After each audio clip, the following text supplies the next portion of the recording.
RaceRoom heads to the mountain. Ladies and gentlemen, welcome to the Bathurst 333 as we set ourselves out for one of motorsport's greatest challenges. An awe-inspiring sight seeing these beasts climb the mountain, drive on the limit millimetres away from the walls before descending at some of the highest speeds you'll see anywhere in racing. Myself, Lewis McGlade, alongside me is Miguel Santiago Corral, and we'll be taking you through the action for all 333 kilometres of this race as we head into the 2020 year of racing. And Miguel, what a way to open the year at such a difficult circuit. Yes, indeed, Bathurst, the mountain, always prepared for some big drama throughout the race, and well, a 2-hour race coming up, so we'll have plenty of action for all of you during the qualifying and the race session. And everybody now getting up to speed, getting back into that rhythm that they all got into during those leaderboard challenges. Everybody trying to get as close as possible to those optimum lap times during the practice session. And yeah, Bathurst, never easy in the GT3s, and I think everybody probably got a bit inspired by the 12-hour race that just finished about 12 hours ago. So looking forward to it. Yeah, exactly. It's always good to have a race based on something that's in real world motorsport at the moment, because it kind of gives you that drive to do it. If we're all doing like the Indy 500 at the moment, it'd be a bit boring, wouldn't it? But everyone's got Bathurst fever and has caught it well and truly. And let's say, what a way to start the year. We've got some impressive drivers on this field. Of course, Jack Keithley, Nikodem Wisniewski, of course, the winner of the WTCR Esports event over in Malaysia a few month and a bit ago. It was in December. So he ended his season on a high, looking to start his season on a high. Of course, we've also got two different categories here as well, being that of the GT3 and the GT4 category. Everything on your left-hand side of the screen, anything with a blue mark before it, that GT3 car, and those with the orange, that's the GT4. And traffic around a circuit like this, let's be honest, is a bit tricky. Yes, for sure. We're looking normally at 12 GT4 cars, 23 GT3 cars, and just having a look, we have 33 drivers on the grid right now, so just missing 2. Let's hope those show up as well.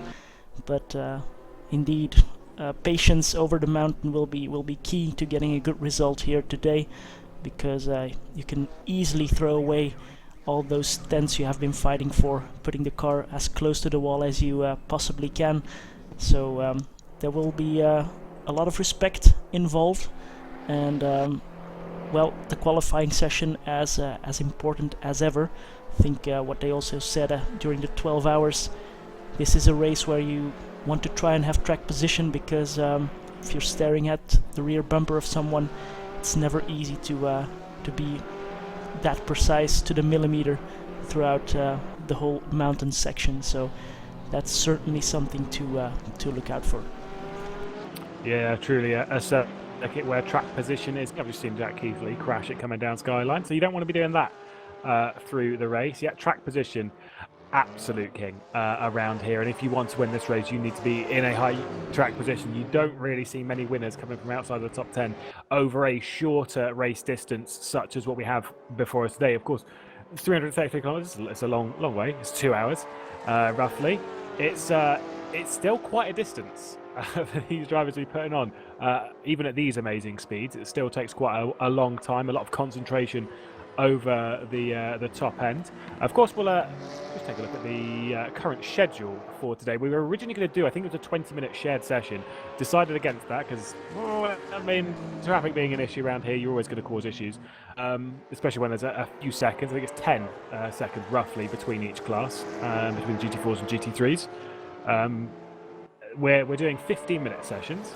Well, a 15-minute session of private qualifying, which means that you can do those laps in the freedom of course. Standard thing in RaceRoom, once that 15-minute session comes to an end, that is it. The session is done, regardless of whether you are on a lap or not. So it's so very important for these drivers to get their laps done in early, realistically, and tick them off before the checkered flag comes out, because once it's out, that's it. We're heading straight into the race. Yeah, indeed, and it's quite a long lap here, over 2 minutes. And indeed, as you said, the gap between the two classes, about 12 seconds comparing the optimum times on the leaderboards. And currently Jack Keithley at the top of the timing sheets with a 201.478. That's still 3/10 slower than his well, his leaderboard winning time to get into this racing session. So he's not too far off. It was a 201.1, wasn't it? Yeah, indeed, a 201.1 for GT3s. So comparing that to the real life qualifying times, it is quite a bit quicker. And then for the GT4s, the top time was set by Tim Heinemann, but he's not competing today. So it's Simon O'Mill did a 2:13.7. So he's also the one to watch during the qualifying session to see if he can replicate that and really start from pole in his class. It will be a standing start here today, so always difficult. It's not a long run down to turn 1, especially here, and it's quite a tough one, especially in sim racing, where a lot of us don't have that peripheral vision, as we saw in the real 12 hours going 3 wide into turn 1. It is possible, but in sim racing, I think in a 2-hour race you should be taking a little bit more care, because you're not entirely sure that your competitors have seen you. I don't know if we're able to have a look at Austin Ognovsky, who's just come through Hell Corner, has run up towards Griffin's Bend. Yep. And as he starts his way across the mountain, we can take a look at him. I don't know if you want to do it, or me, take it across the mountain. Yeah, go ahead. He heads into the cutting. Cutting is one of my favourite corners of the circuit. It's completely blind on entry. You really have to believe the apex is still there and that no one has... And then the fun begins, as we really hold that throttle pedal down, head through Reed Park, goes down and up through Solomon. And this is where it's all very, very tricky. You get close to the wall on the exit. That one's so easy to run into. See if someone throughout the race. And then through McPhillamy before the track completely drops away. Down through Skyline. Oh, that's what Jack Keithley did. That's his lap done. Thought that might happen. Yeah. Basically just clip the wall on the inside. Getting as close as he possibly can. And then some. We have Jack Keithley now coming up to Murray's corner, last corner, to start a new lap. So let's see if we can do this all over again, maybe. Exactly. The thing is, when we come up towards to Hell Corner, the first one, it's so tricky, because it's an easy corner to get wrong. It's 90 degrees, but I've never found a good turning point. I've been racing the circuit for 5 years. I've never found a good racing turning point for either Murray's or Hell Corner. Yeah, it is a tough corner. All gone.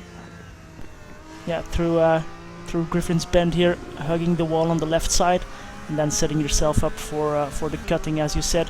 One line through here, and trying to stay as closely to the left as possible. And then on the power again, over that crest, and trying to not hit those curbs too hard, because it will upset the car. Now you start going downhill, big compression there, and getting as close to the wall as you can. Once again a small lift, and then through Skyline. Can you get the braking done right?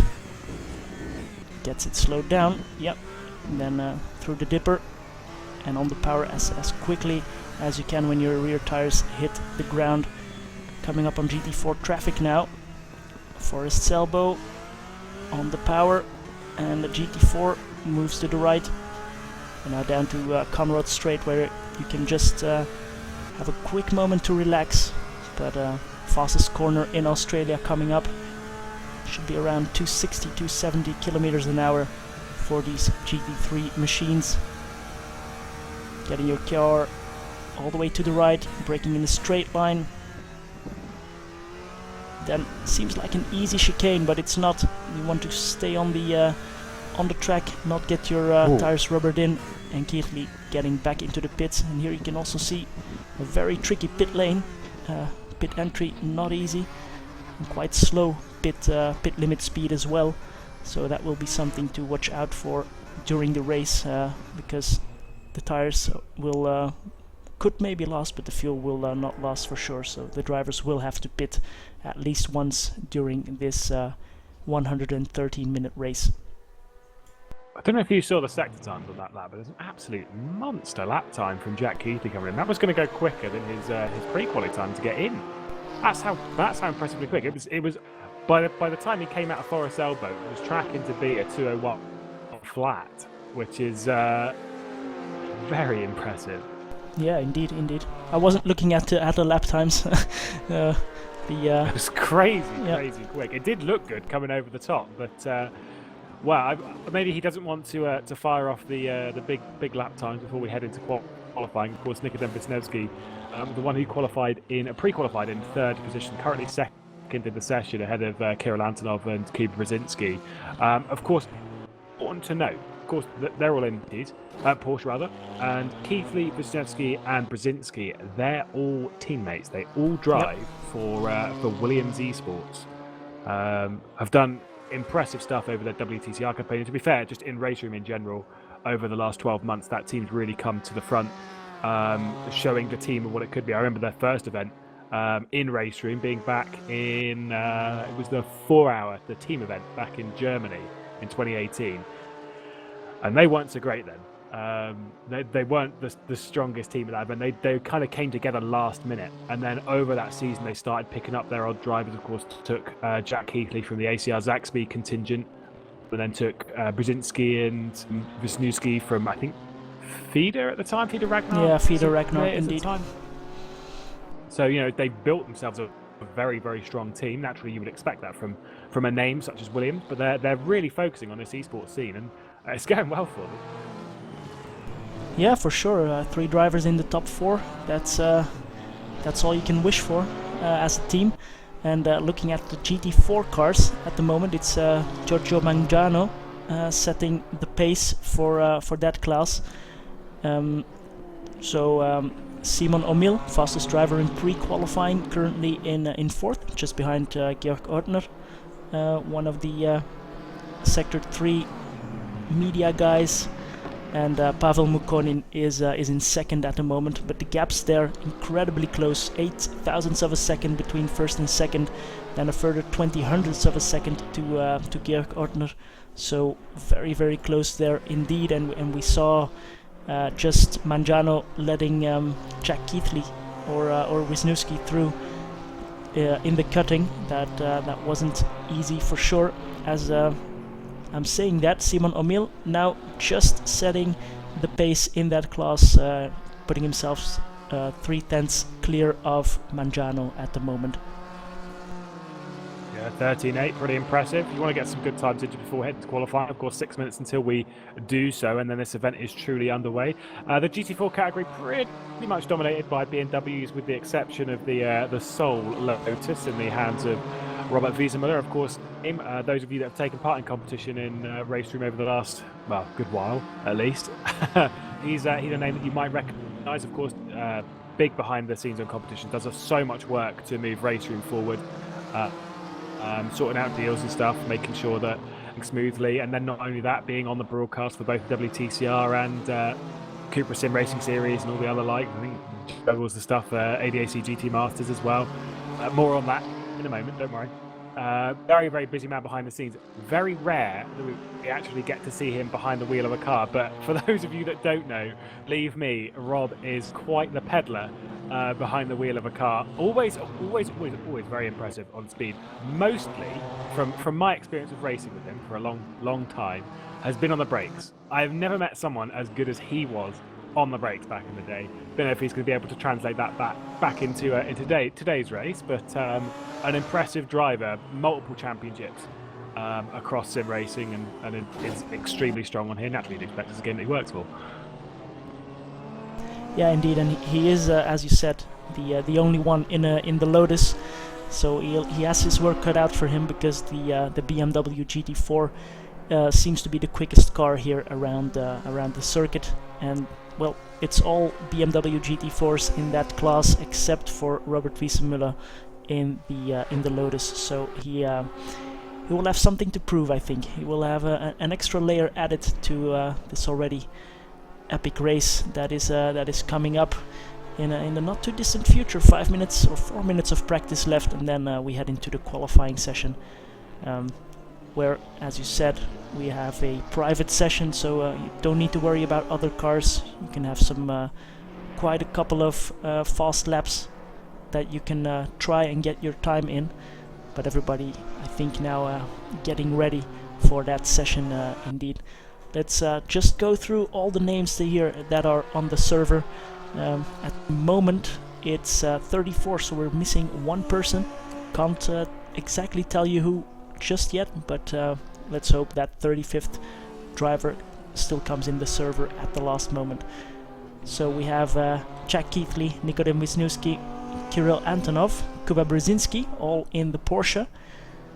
Then we have Gergo Baldi, the first of the BMWs, Remco Major, Dariusz Wilgosz, David Nudge, Austin Oganowski, also in the Porsche, Alexandre Vromant, Attila Dinner, then Thomas Janssen, Marcus Reus, Mike Stoffmeel, Moritz Leuner, Diego Lisaso, Marcelo Caserta, Carol Vega, GTR Iceman, Lenny de Jong, Adam Pinches and Marius Dreisig to round off the GT3s. Then it's Simon Omil setting the pace in the GT4 class in front of Michel Kaspering, Giorgio Mangiano, Pavel Mukonin, Georg Ortner, Balázs Nagy, then Konstantin Romanenko, Alex Gigi, Robert Wiesenmüller, Emmanuel Lopez, Alexander Klotz and Roman Romanov at the moment. He has no time set yet, so we'll have to see where he ends up at the end of this practice session. Yeah, it's Jake Moore who's the one that's absent from today's race. He sends his apologies, but unable to make it. So there we go. That's the one driver basically. So they won't join for the race, but we still have a pretty healthy 34 car grid. I'm also a bit jealous of how you pronounce names. Much more impressive than what I do. I just do it in the classic English, let's just say it how I want to say it kind of way. But nevertheless, this is going to be a super exciting race in both categories. The last one, I know that Simon Emil's got a massive gap. Like at the moment, it's now half a second. I think it's half a second in both categories. Yep. In the top two. That GT4 category, I did some commentary with Rob for a fun event, Road America, I think last year at some point, and it was the top category was fun. Like it was good. But in this one, it was the I think it was the roof smell that. I can't remember what it was. Whoa! Look at that first section from Jack Keithley. My goodness, he's going quick. But it was that second category that was so much fun. It was absolutely ballistic, and it was just crazy. And that's how I kind of feel that GT4 is going to be today. It's just going to be mental. Or this lap from Jack Keithley. Yeah, we're following him around. In practice. Just come across the top of the mountain to give you a reference on the sectors to what will be a good time. He's just come across for the mountain, finishing the time of a 1 minute 10.094, purple by 2.5 tenths. So a monstrous lap time here as he heads through the chase. What time's it going to be for the Porsche driver? Yeah, gets the braking done very nicely. Just one more corner to go. Not to be underestimated is Murray's. It's a very easy corner to get wrong. I know I nearly got himself a championship doing it once. Ended up in the barrier. What's this going to be as he crosses the line? It's a little bit further down than you'd expect. Hits the line, doesn't improve to a 1.5, so drops quite a bit of time there in the final sector. Yes, maybe it seems intentionally. Might be, or the Porsche is just not great on the back straight. Might be a little bit down on top speed on the other cars. We'll have to see about that. Final laps coming in for practice, though, as we head for qualifying. The session will end. Jack Keithley on top in the GT3s and Simon Emil on top in the GT4 category. Session done. Qualifying about to begin.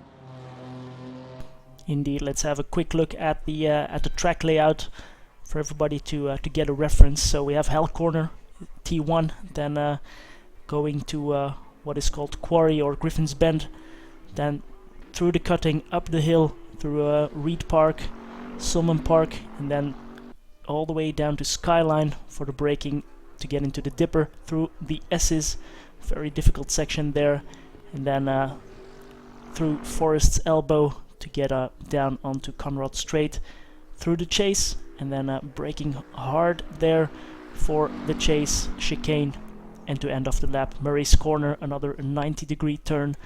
And this is the image that all the drivers have now set in their minds, and they want to get every single turn right. Every single one of these 23 turns, they want to get them absolutely right in this qualifying session and throughout the race for 113 minutes. You've got to open the session with confidence. It is the absolute most important thing to do. If you open the session with a few crashes whilst trying to get a lap together, it makes that second half of the session so incredibly difficult. I always found the best way to do a qualifying session is do a lap at about 98% at the start. You know, something that's decent, but you've got all the apexes done, you've ticked all your boxes, got around, you've got time on the board. However, some people do like to just throw it in until they get one on the board that's very, very quick, which has never worked for me. I'm just currently looking at Jack Keithley coming down. He's just done a 10.5, a 10.05 rather. That's quicker across than the top before. of the mountain, so it's quicker than that time that he did to finalise that practice session. Could Jack Keithley be opening up quali in the most impressive way? Up to 260k towards the chase. Such an impressive corner. We're going to see some side-by-side through here, surely. Potentially the opening couple of laps. We'll have to wait and see. Heavy on the brakes. A couple of lunges in here through the races to be not taking too much of that curb on the inside, on the left-hand side. So we're going to spit the car out. And down towards Murray's corner, that final corner again. Very easy to get this one wrong, but he's staying over to the right-hand side for as long as possible before nailing that throttle down out of the final corner and towards the line. What's it going to be? A 2-minute 1:2. That is an impressive time. It's showing a 2:01.109 for me. Yeah, so that's quicker. I was reading the wrong thing. That's quicker than his pre-qualifying time. That's very impressive. I don't know how many laps he had put in there for that top spot in pre-qualifying, but well, very impressive. And the rest of the times also coming in at the moment. Nobody getting close to him, but Robert Wiesenmuller in the Lotus at the moment in pole position in the GT4 class, so setting the fastest lap at the moment in that class, which is quite surprising, I must say. Simon O'Mill is 3/10 down on him, but now Giorgio Mangiano has just eclipsed him, and he has a very bent front bumper, that car, so he must have hit something in the mountain section, but he's still going. 13.8 was the time that Simon O'Mill put in practice to top that session, so it was a good one for Rob to put into the start, but Giorgio Mangano's opening lap being a 13.6, a bit quicker than that. What was their pre-quali times? It was a 13 flat from Heinemann, a 13.7 yeah, from so Simon O'Mill, also so quicker. already under that. So impressive quali session so far. Yeah, indeed. Seems like the track is a little bit quicker, I would say, because well, it's not like these guys have just done one lap to get into that leaderboard and and we're done with it. So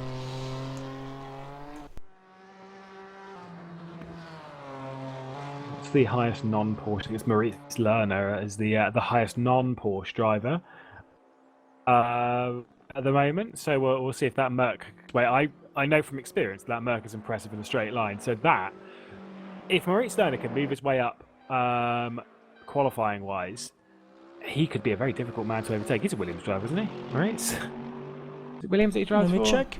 Yeah, Williams Esports as well. Yeah, I thought so. I thought he was a Williams driver. There you go. So Williams 1, 3, 4, 5. The only one of that lot to take the Merc, taking the Lincoln Park one.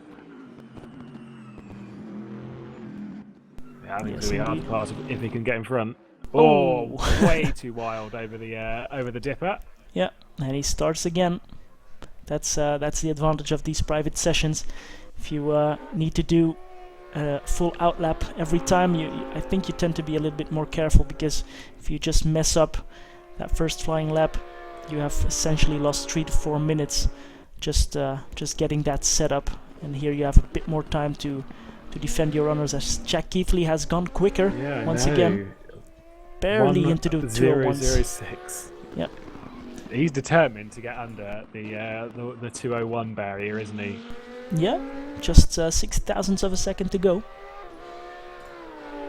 Trying to get 120 seconds by his name. Currently half a second clear of Kirill Antonov, who's done a good job to get into second position, fighting it out among the Williams drivers. Gogo Baldi, I've noticed, has jumped up into 5th position. Of course, one of those contenders for the Cupra Sim Racing Series. Did he win it? I can't remember. It was, oh no, Alex Dornadin won it. I remember. That's really bad of me. But yeah, he was one of those that was contending for that. Won the WTCR Esports Championship, the online side of it. So he had a good run through 2019, looking to open the decade in a decent way as well. Currently a BMW up in now 7th position, as Vilgosh moves up into 5th, and Agnosky up into 6th. Keith Lee now coming up onto the Sector 2 timing, and he did a 109.878. Oh so my God. He is set for that 2-minute flat lap time. Let's see if he can get a good last sector. You would think it's the easiest one, but it's also the easiest one to lose time on. If you get Forrest's elbow ever so slightly wrong, you lose time all the way through that Conrad straight and through the chase. So as Brzezinski moves up into second, gets into second, but 3.5 tenths clear is Keith Lee, so he's the man to beat. That's very clear today. He's going to move further clear, though. The thing is doing this in qualifying is one thing. Do it in the race whilst you're trying to look after your tyres and battle off a feisty pack is a different thing. But to the line once again, Jack Keithley trying to go under, and he does. 2-minute flat 0.7. That is a crazy lap time. Moves Vilgosh outside of a second. There's only 4 drivers at the moment that are even within touching distance of the Englishman. Yeah, indeed. So very, very impressive lap time there. No idea if he can still go any quicker, but there are no certainties anymore here. And looking at the spread of the drivers, indeed, if you discard that monster lap time by Keith Lee, it's looking very, very close in the top 22. I mean, the field covered by let's say 2.5 seconds, more or less. That's very impressive. And in the GT4s, it's very close as well. And I think something to look out for, if Keith Lee manages to get a good start in the race and he gets clear of the pack, but the battles in GT4 are so close, he will be the first to hit those guys, and he will have to try and negotiate traffic, and that could mean that the guys behind just gain all that time back. That's the way it is with traffic. Yeah, you've got to move your way up the order and start as close to the front as possible. Especially on a track like this, it's so crucial just because of that track position. You don't want to be caught out by anyone else. It's also very important not to make a mistake over the opening part of that, because that's where you're going to get caught out in the races. Nikodem Wisniewski moves up into second position. I brought this up back in Cupra Sim Racing Series at Monza, as everyone was making mistakes at different times. It's kind of like, I get the feeling it's good to say it's kind of okay to make a mistake. Obviously, when there's 100% damage on, maybe not so much over the top of the mountain, depends where you make it. But it's kind of like over a tour race, okay to make the odd mistake, but it's all about when you make it and how you make it, which obviously are two things you don't have any control over, because it's a mistake. But like, if you make a mistake, like say for example at the chase, on the opening lap, whilst everyone's behind you, that's going to drop you into the middle of the pack. Whereas if you make the exact same mistake 40 minutes later, you lose anything. Yep. So it's all about making sure that first lap is spot on.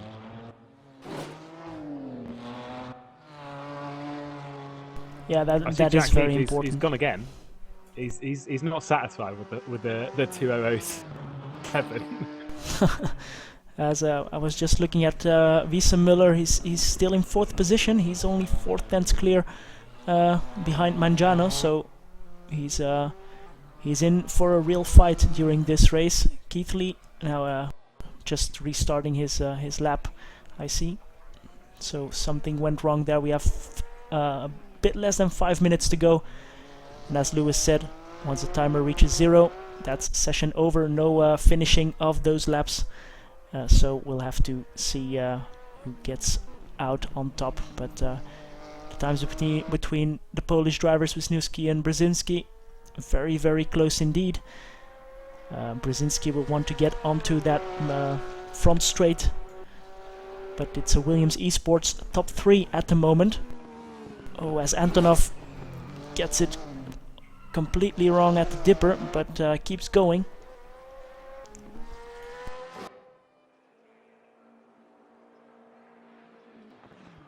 Oh, there we go, starting some more laps. Decided that one wasn't good enough. At this point, they've got 4 minutes to go, so if they're on a lap at the moment, it's their penultimate lap. Yep. If they've just started one, that's it.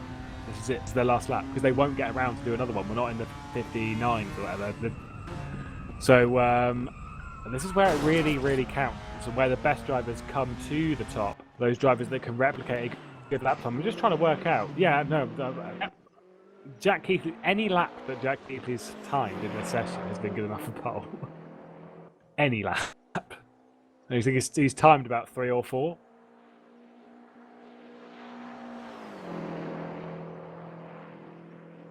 There's currently in the GT4 category, still Mangano on pole as their, I say, again, same kind of ballpark on their kind of final laps. Mangano's improving ever so slightly. Seaman Emil directly behind, not improving. Noting that he's just come out of the second sector and the run down towards the chase.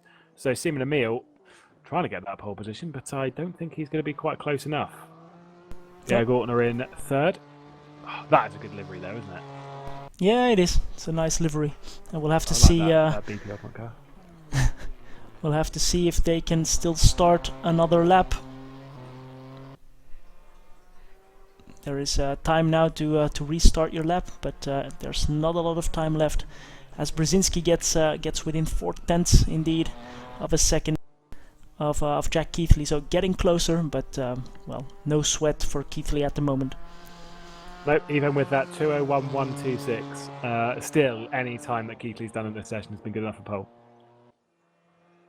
Moritz Lerner moves up into 5th position, just removes one of those Porsche drivers, so it's not a Porsche top 5 at the moment. It's now a Mercedes in there. It's a German manufacturer top everything. So they're looking pretty strong at the moment. Yeah, very strong. I'm rooting for the Bentley. Thomas Janssen in 15th. Let's see how far up he can get. Bentley. Yeah, indeed. The green one even. Well, of course it's green. It's a Bentley. It has to be green. That's actually law. Apart from all the white ones, they've got green ones today, haven't they? Yeah. The green one. The green ones did really well last night. Exactly. Apologies for having any visual issues, by the way. We are trying to get them sorted, and hopefully they will be once we move over into the race session. Of course, we'll be doing that in just over a minute's time, where the Bathurst 333 will be underway, and hopefully we'll get some great racing. I don't know if we're going to see much side-by-side over the top, if anyone's brave enough to dare. That'd be crazy. We'll have to see, indeed. I gave it a go once, and note that I said once. It's not something I'd ever recommend again. It normally ends in a barrier. Yeah, it does. It does. That's just how it is. As Alexandre Vromont in 12th at the moment, he is improving on his lap time. Let's see if he can move up the order, as our top 18 is covered by 2 seconds. Vromont across the line. Yeah. And he stays in 12th. No improvement. The session's basically done. I noticed that Vilgosh got beaten by Gogo Baudi. He increased that gap massively, about 300ths of a second, but it was originally 1,000th between the two of them. And that's the session done. So Jack Keithley on pole position, Mangano on pole in... Oh, sorry, Seaman Emil. I didn't notice that. Seaman Emil just jumped up into pole position in GT4, so he did get that lap time done on his final lap of the session. A minute to go. This is going to be a crazy race. Indeed, the two pre-qualifiers at the top of the field. So let's see what they can do here on getting up the mountain for the first time and breaking into Hell Corner. That will be bit like hell for everybody. Yeah, this is where your heart starts really, really racing. It is going to be a tricky 2 hours for all 34 drivers on the grid. Of course, how's strategy going to play into it? We know that pretty much everyone, well, everyone has to make a pit stop. It's just dependent on what they do in that pit stop, whether it's just fuel, whether they take tyres as well. Is anyone going to risk it and try and do the entire race on only one stint? The race about to get underway then. 1 hour 53 on the clock. Jack Keithley on the pole. Williams drivers all around him. The top 4 are all Williams, and then the race is underway, and it is a good launch from Jack Keithley as he heads towards Hell Corner for the first time, opening up as Nikodem Vistevski gets on the inside of Moritz Lerner for 3rd position. He wasn't happy leaving that Mercedes out on front. He knows about the grunt of his teammate there as they're going to be slipstreaming their way up towards Griffin's Bend. It looks fairly clean to the back end of the pack as we are fully underway here at Bathurst, heading up to the mountain for that very first time. Cooper Brzezinski trying to put on all the pressure onto Jack Keithley. Just in the background, Gogo Bowdy looking down the inside of Vilgosh. Didn't fancy it though, but Vilgosh has run wide at Griffin's corner, and Gogo Bowdy gets up into 5th position. Moritz Lerner all over the back end of Nikodem Vistevski for the very first time through the cutting, and then up to the very fun part as Jack Keithley's setting sail at the top end of the field. Yeah, Falcon Motorsports top 3, or Williams Esports, let's say top 3. Very nice start indeed by all the drivers. Everybody getting through cleanly, it seems. Still a big gaggle of cars in the GT3 class, and Simon O'Meal leading the GT4 cars, where the top 3 has already gotten a little bit of a gap to the rest of the field. Bit of a mistake coming down the hill from Moritz Lerner. It's allowing Gogo Bowdy to really get on this in that M6. Fantastic looking car, not one that we normally see that often these days, but trying to throw it around the top end of the mountain and then back down. Jack Keithley's cleared off by 1.2 seconds over Cooper Brzezinski. Gogo Bowdy is trying to get back on this trio of Williams drivers and try and work his way back up. It was a pretty nice move to try and get back down the inside into the into Griffin's Bend rather, on Vilgosh, who just kind of overcooked it a little bit up there, but it was a decent start from Vilgosh's part to actually get that move done. I didn't note that, but he made a good start to the race. But Gogo Bowdy getting back on at the end of the first lap. But at the end of that, it is going to be Jack Keithley leading away as expected. These guys cannot let him run away. Yeah, as there's some action in GT4 class, as Simon O'Meal needs to really defend from Georg Ortner, and they are absolutely together there in that class, also ending their first lap through Murray's corner in the braking. But Simon O'Meal and Jack Keithley getting their first lap done in first position, and everybody behaving themselves in the first lap. Very nice to see indeed. Yeah, it's been a pretty healthy first little start to the race. Oh, who's that off in the background? It's I saw Mukkonen, I think it was off in the background behind Rob Wiesemuller. Now drops down to the back of the pack. So unfortunately, one's made a mistake. That was at Hell Corner. So not having the best second lap. Yeah, it was Kasperdink, I think. He's in last at the moment in the GT4s. Yeah, it would be. But Moritz Lerner, Rob's got rid of his own. Yeah, Lerner is now really putting the pressure on Wisniewski as they head into Skyline. Oh god, he is pushing it over the top end of the mountain there, isn't he, Moritz Lerner? Well experienced, well versed driver. Oh, he's just clipped the back of his teammate there. Sort of. I know it's hard to grasp these two teammates, but they are. Oh, now he's looking down the inside to Forrest's elbow. Last time I saw that from Chaz Mostert, Jamie Whincup, 14 Bathurst 1000. A little bit of contact between the two to get that position done. Not quite that close in this one. Yeah, so our top 5, a bit of a gap to Wilgosh in 6th, as Gergo Baldi has a look on the inside, but opts against it.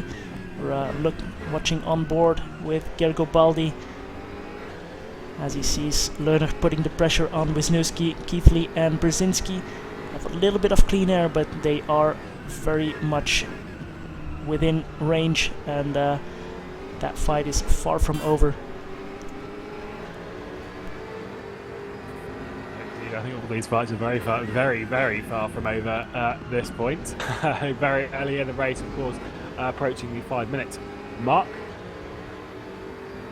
that's going to be very relieving for some of these drivers that they've got through the opening part of the race without any major incident. That's the kind of the most important thing, to get past the first couple of laps as we look into Griffin's Bend. He's going to dive down the inside. It's Maurice Lerner. Is there going to be contact between Lerner and Wisniewski? No, there's not. Oh, so close there. Wisniewski managing to hang on in that Porsche. Oh, but look at this on the outside. Go about it. Not, it's going to be a very brave one if he was going to give that one a go, but not quite able to get among the Williams drivers. Lerner, though, trying to really push his way past Nikodem Wisniewski. Of course, again, like I said earlier in the broadcast, the driver that won the WTCR esports event over in Malaysia, so does well at LAN events. Has done a few for RaceRoom, be it either for Williams. I think he drove for Ascari once upon a time, back in the day. So he's driven for a fair few teams at the top end of RaceRoom competition, and now drives for the toppest of top teams. Something that we maybe haven't mentioned yet, it's that the server is set to full damage. So these walls are very, very close, and the full damage settings that came in the December update of RaceRoom really bringing it on another level, another dimension for these drivers, especially on this track. You want to stay clear of those tire walls throughout these whole 2 hours of racing, because it will slow down your car, as Lerner is on the inside for the chase, and there is contact. He keeps it on the black stuff, but yeah, Baldi just slowing down a bit. Didn't really feel up for the ballsy move to get past Lerner, but yeah, door closed by Wisniewski for P3. Now the gap is a little bit bigger. Yeah, indeed. Just looking at Simon O'Mill in the GT4s, he has built up a little bit of a gap to Ortner and Mangiano, but nothing too serious. And if I'm looking at Kasperink, he's just rejoining at the back of the GT3 pack, so everything's still very much bunched up, and Kasperink now coming through the chase as our leader Jack Keithley is going through the cutting. So still a bit of time left before we will see any multi-class action, but that is coming up very, very soon. Yeah, around if we're talking about 12 seconds between the two of them, it should be around the 9 lap mark where we're going to see these GT3s hit the back end of that GT4 pack. Well, probably earlier than that. Maybe the end of lap 8. I'll start lap 9 where they hit the back of it, and then towards the front end of that field. That's what's going to make this move stick. Gail Gordon, by the way, under a bit of pressure here at the moment from Mangiano as they head up the mountain once again. I had the pleasure of racing Mr. Ortner and Mr. Wiedemuller here at a subscriber event for a YouTuber, DDF Racer. Give a shout out, why not? But we had some tough racing over the top. I was in some Formula 4 cars. Had that pleasure of racing both of those two. Immense talents, the pair of them. Of course, just came along for a bit of a fun event, not taking it seriously at all. This one, probably taking it a little bit more seriously, mind. But yeah, these two, it's no surprise to see them up the top end of this GT4 category. It's still a pretty strong category, despite it being that second one in the field.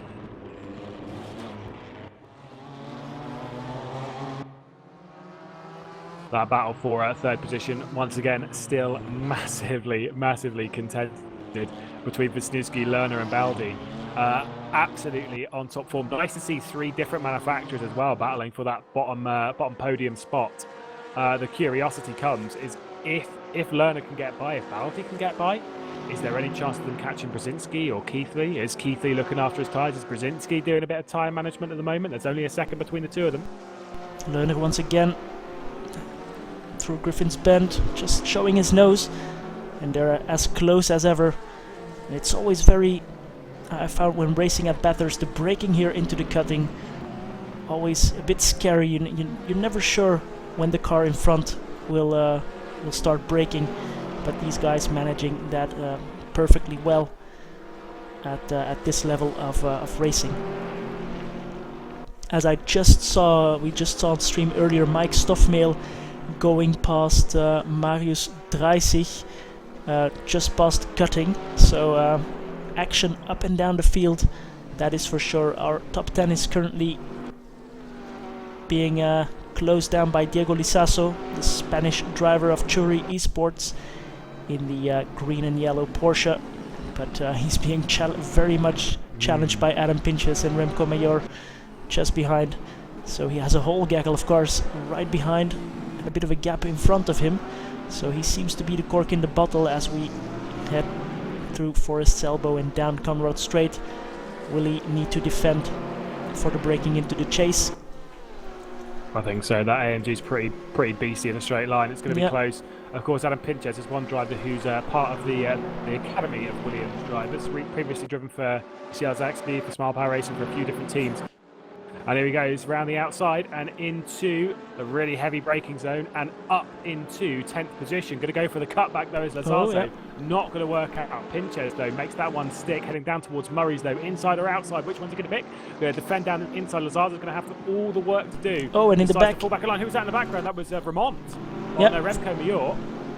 Major getting back past on the main straight, and Vermont losing out as well to Attila Diner. And who else was that crossed into? Who was the other one that got by? Caserta also got by Alexander Vermont. So 2 positions he lost. That was actually all Maurice Lerner. He's got by. Maurice Lerner's got by up into Griffin's Bend. Oh, so yeah, Maurice indeed. Lerner's now up into 3rd position. This is what I was actually going to bring up on Maurice Lerner's behalf, was that if he was to go for a move that wasn't going to pay off, going up against him it was going to cost him a position to Gergo Bowley, who was just lurking there in the background. Although now, it seems now that move's done, Gergo Bowley just dropped back a little bit whilst that was going on. Yeah, indeed, and a bit of a bent front bonnet for Lerner. Not sure where that came from, but he doesn't seem to have slowed down. If we're looking at last lap times, Keithley with a 202.5, Brzezinski 202.9, and then Lerner Wisniewski 203.0, 203.1. So at the moment, the order is very clear. Keithley, Brzezinski, and Lerner, 3 fastest cars on the track. As Giorgio Mangiano, Giorgio Mangiano on the inside through Griffin's Bend on Georg Ortner. He is not in front. Ortner has the inside line for the cutting, but that gives Simon O'Mill a bit of breathing space just in front. Now has a gap of about a second, and still side by side.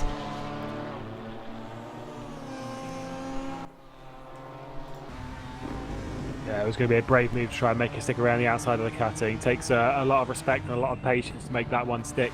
As Nodge has got by Vilgosh as well. That's in 6th position in the GT3 category. Some moves happening in the opening part of this race. What I was going to bring up though on Maurice Lerner's part, that damage that we saw on the front end, I don't think that's a damage. Because on my side, he hasn't got any damage on the front end. So I don't think that's actually representative of what's going on. So it could be, don't get me wrong, but take that one with a pinch of salt, everyone sat at home. Car could be fine. Well, it looks fine. Pace is fine, so... Yeah, pace looks good. And by good's a bit of an understatement, isn't it, really? I mean, it's a lot better than what I could do. yeah, indeed, for sure. But, well, before this event started... Nosh Vilgosh going side by side at the top of the mountain. Oh, it's going to be crazy. As we head towards Reed Park.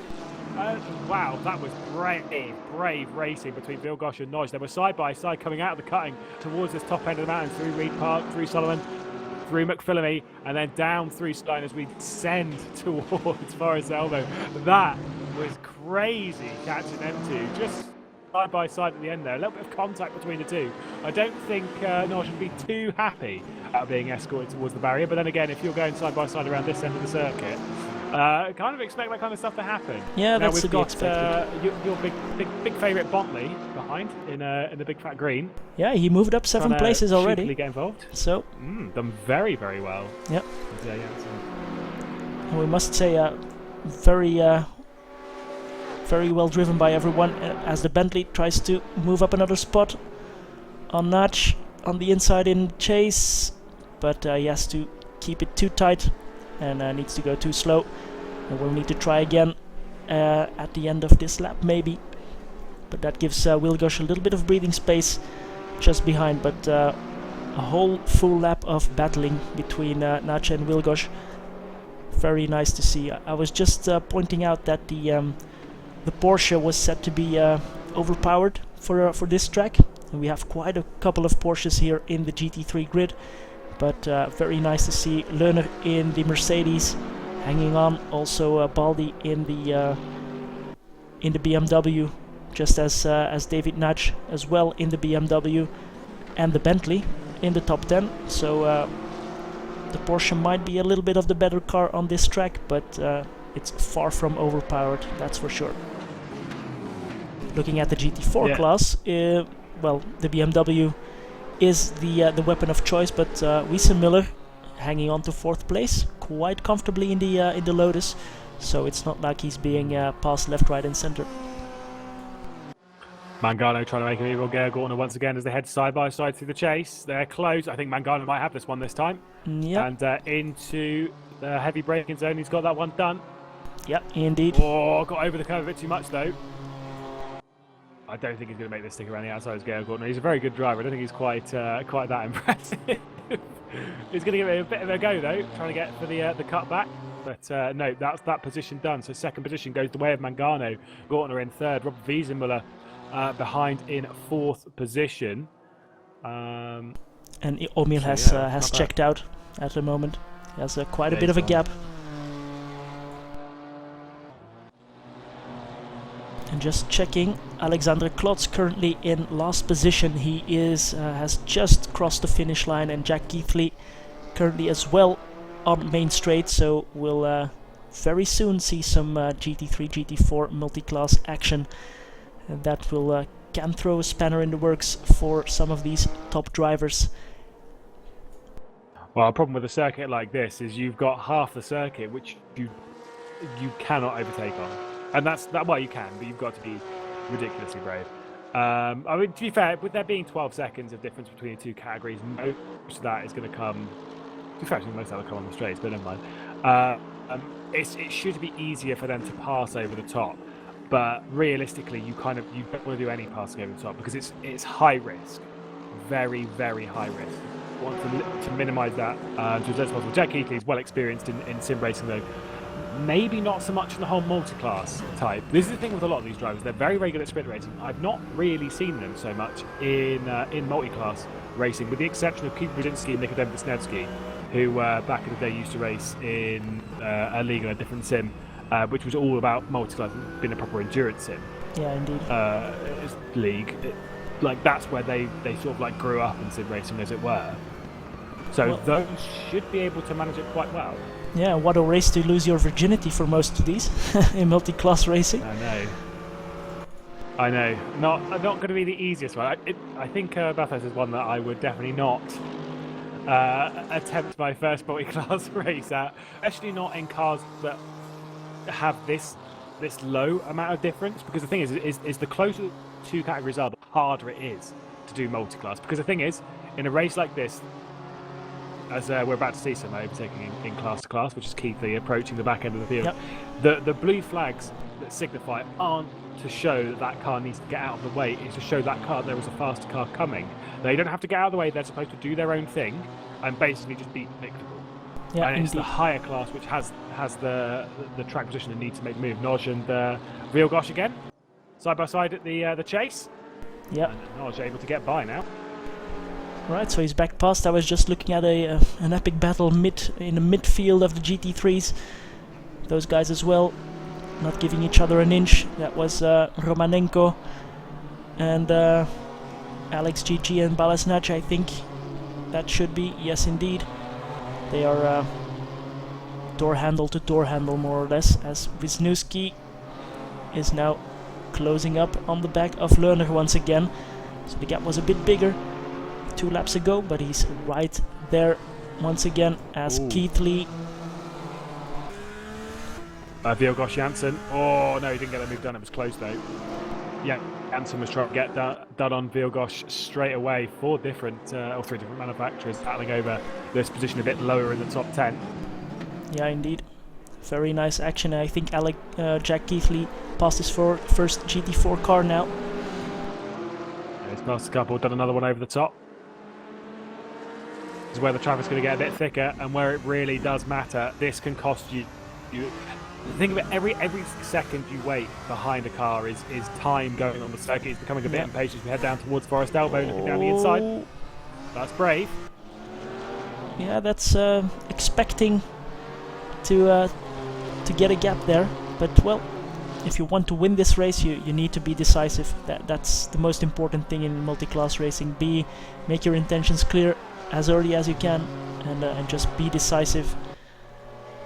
And get past Jack Keithley, not taking any prisoners there to get past those GT4, well, let's call them back markers, but to be honest, everybody here doing a great job and very much on the pace.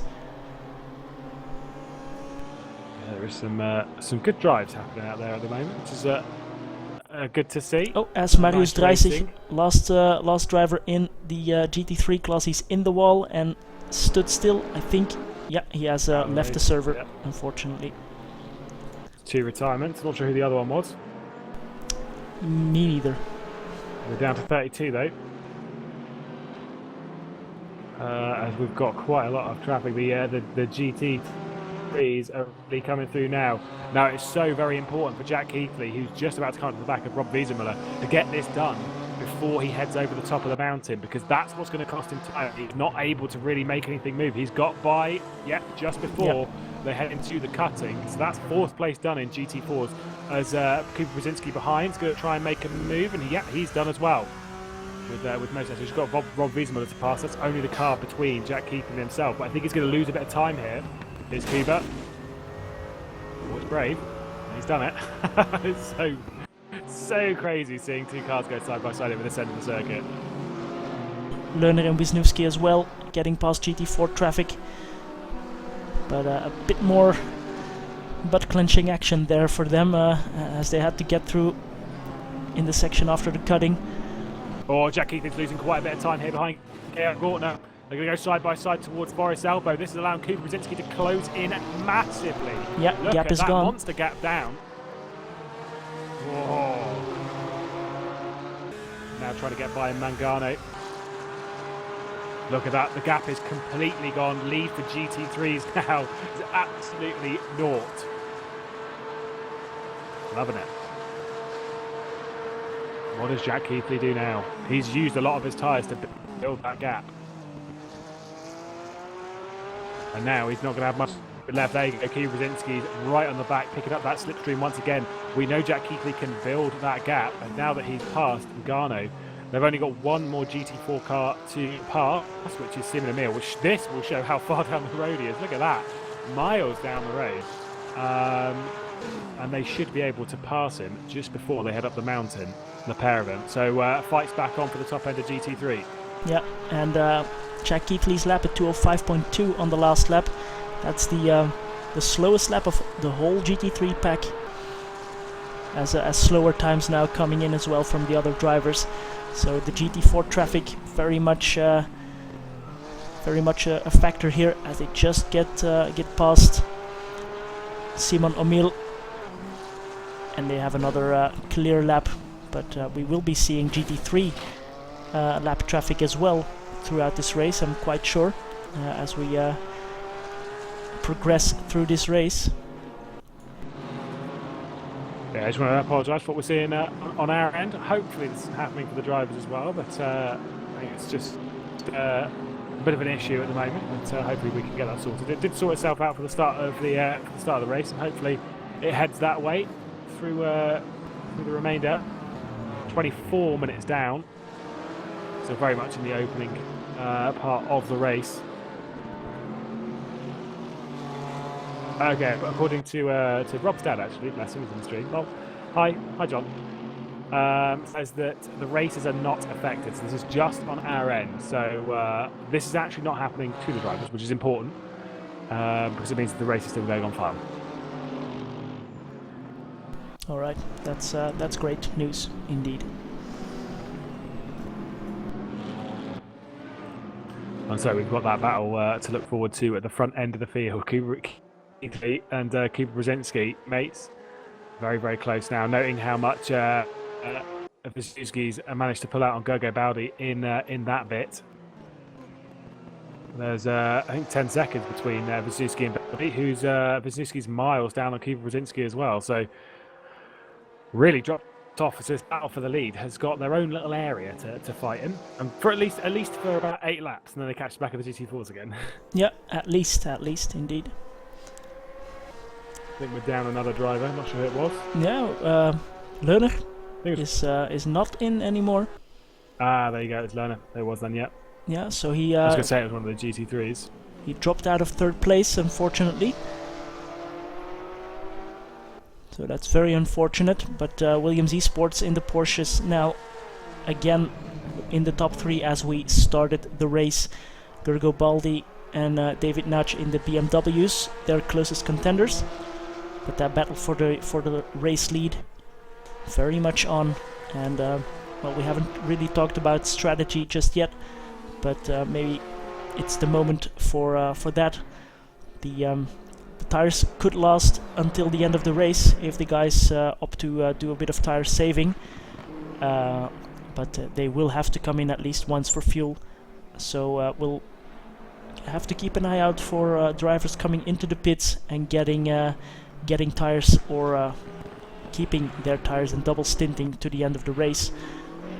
Taking tires takes you quite a bit of time in the pits, so it is certainly an option to try and double stint them, but then you have the extra tire wear, of course, and also a possible chance of punctures if you're not careful. So it is an endurance race. You need to finish first to maybe get on the podium spot. So let's see who takes it on the safe side and who goes all out for the win.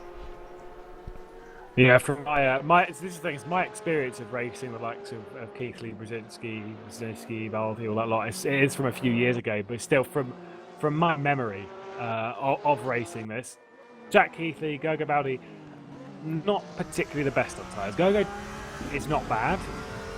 Jack, a bit of a cheese grater when it comes to his tyres. From memory, again, a few years ago, you may have learned. It's a possible skill to learn. Don't worry, it's not like inherently in your driving style. You can learn as you go along.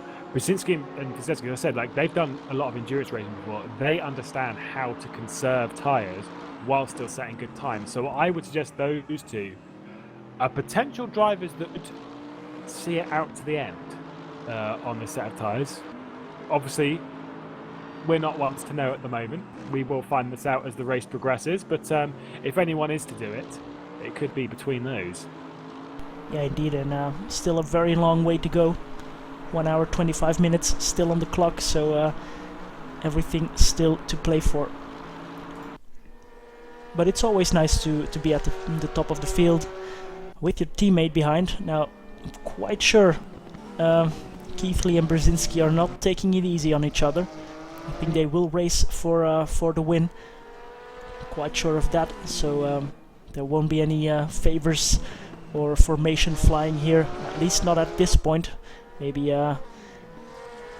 when we reach more to the end of the race, they might get even feistier. But at the moment, they're taking it easy, just cruising away off the rest of the field and building that gap. Of course, here in our virtual reality, no safety cars to bunch up the field, so everybody fighting for every last tenth of a second to get further away from their competitors, because if you make a slight mistake over the mountain, it's very easy to lose 5 to 10 seconds in a snap. Yeah, I did a highlights package for WTCR at the end of the Esports Championship before they headed to Malaysia. So yeah, got to see some of the stuff across the season, some of the battling between the Williams teammates, so Jack Keithley, Nicodem, Maurice, Kuba, like those four, and saw how they were racing against each other. And I'm pretty sure that Williams are kind of happy to see custom liveries come to RaceRoom. Of course, we don't have it active in this event. That comes in the ADAC GT Masters. They'll be happy to see that, because I mean, I'm pretty sure it means they have to repaint their cars less. It's got, you know, the same logos transferring from car to car, because there was a fair amount of contact between those four. They were racing hard, and I'm assuming this event absolutely no different between Keithley and Brzezinski. If Brzezinski's going to go for it, he is going to go for it. I've met both of them in real life. They're both really, really nice guys, but on circuit, they will push each other to the very limit. Yeah, as every top sim racer would.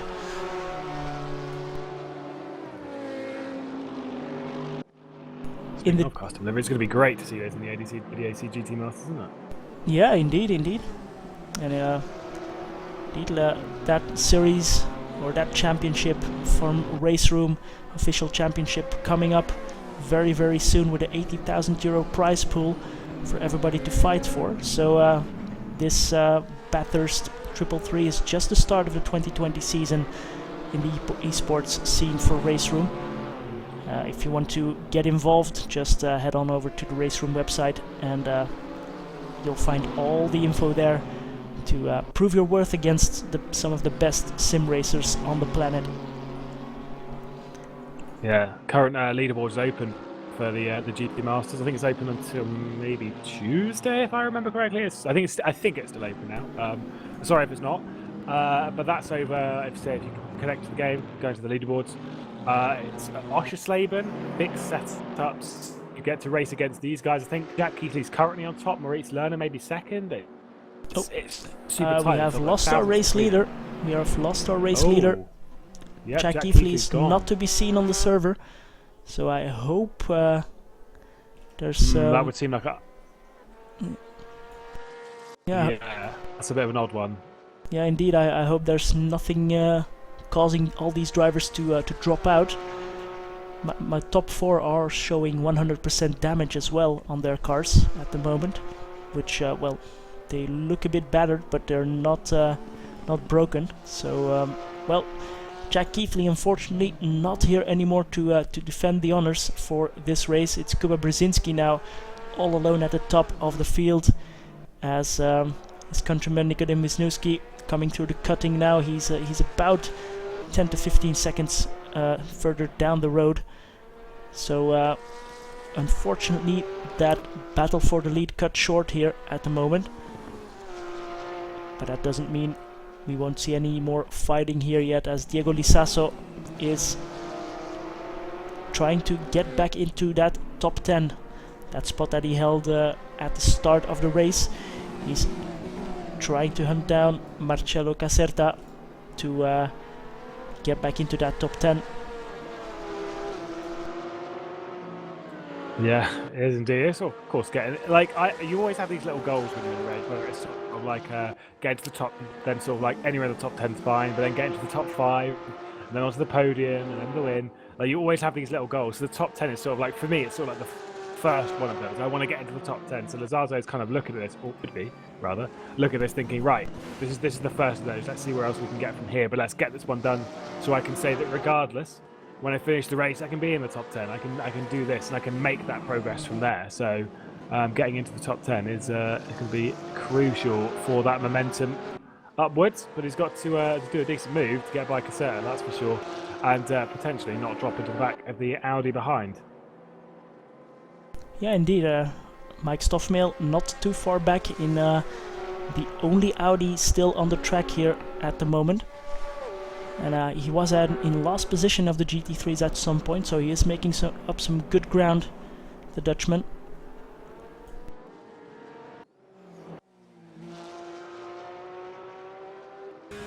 Yeah, pretty decent spread of nationalities.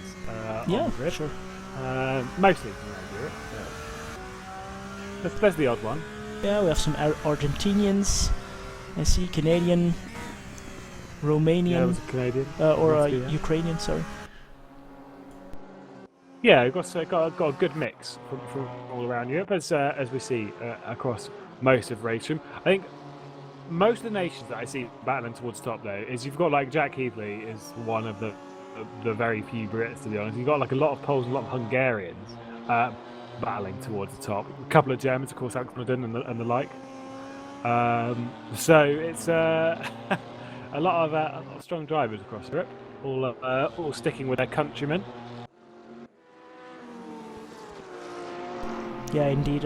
Well, if you find someone into sim racing that's in the same country or in the same city, it's always easy, a lot easier to get together, form a team, and get really practicing with each other. I know some guys that work together, for example, and when they go get a coffee, they talk about their race of last night. So that's something very special about sim racing. Also, sometimes going to some real life races together is always nice to get to know those people behind the names behind those virtual gloves. Yeah, it was the best thing about when we went to the LAN events. Of course, we did the one in the Bodense last year, Tuningwell Bodense. That was really good fun. Like meeting everyone and everyone. The thing with LAN events and when you meet all of these drivers, everyone kind of just gets along. Like there's not much hostility. You have like your 5-10 minutes after the race where everyone's like, you this and that and the other, and then after that it's kind of like, everyone's chill, it's fine.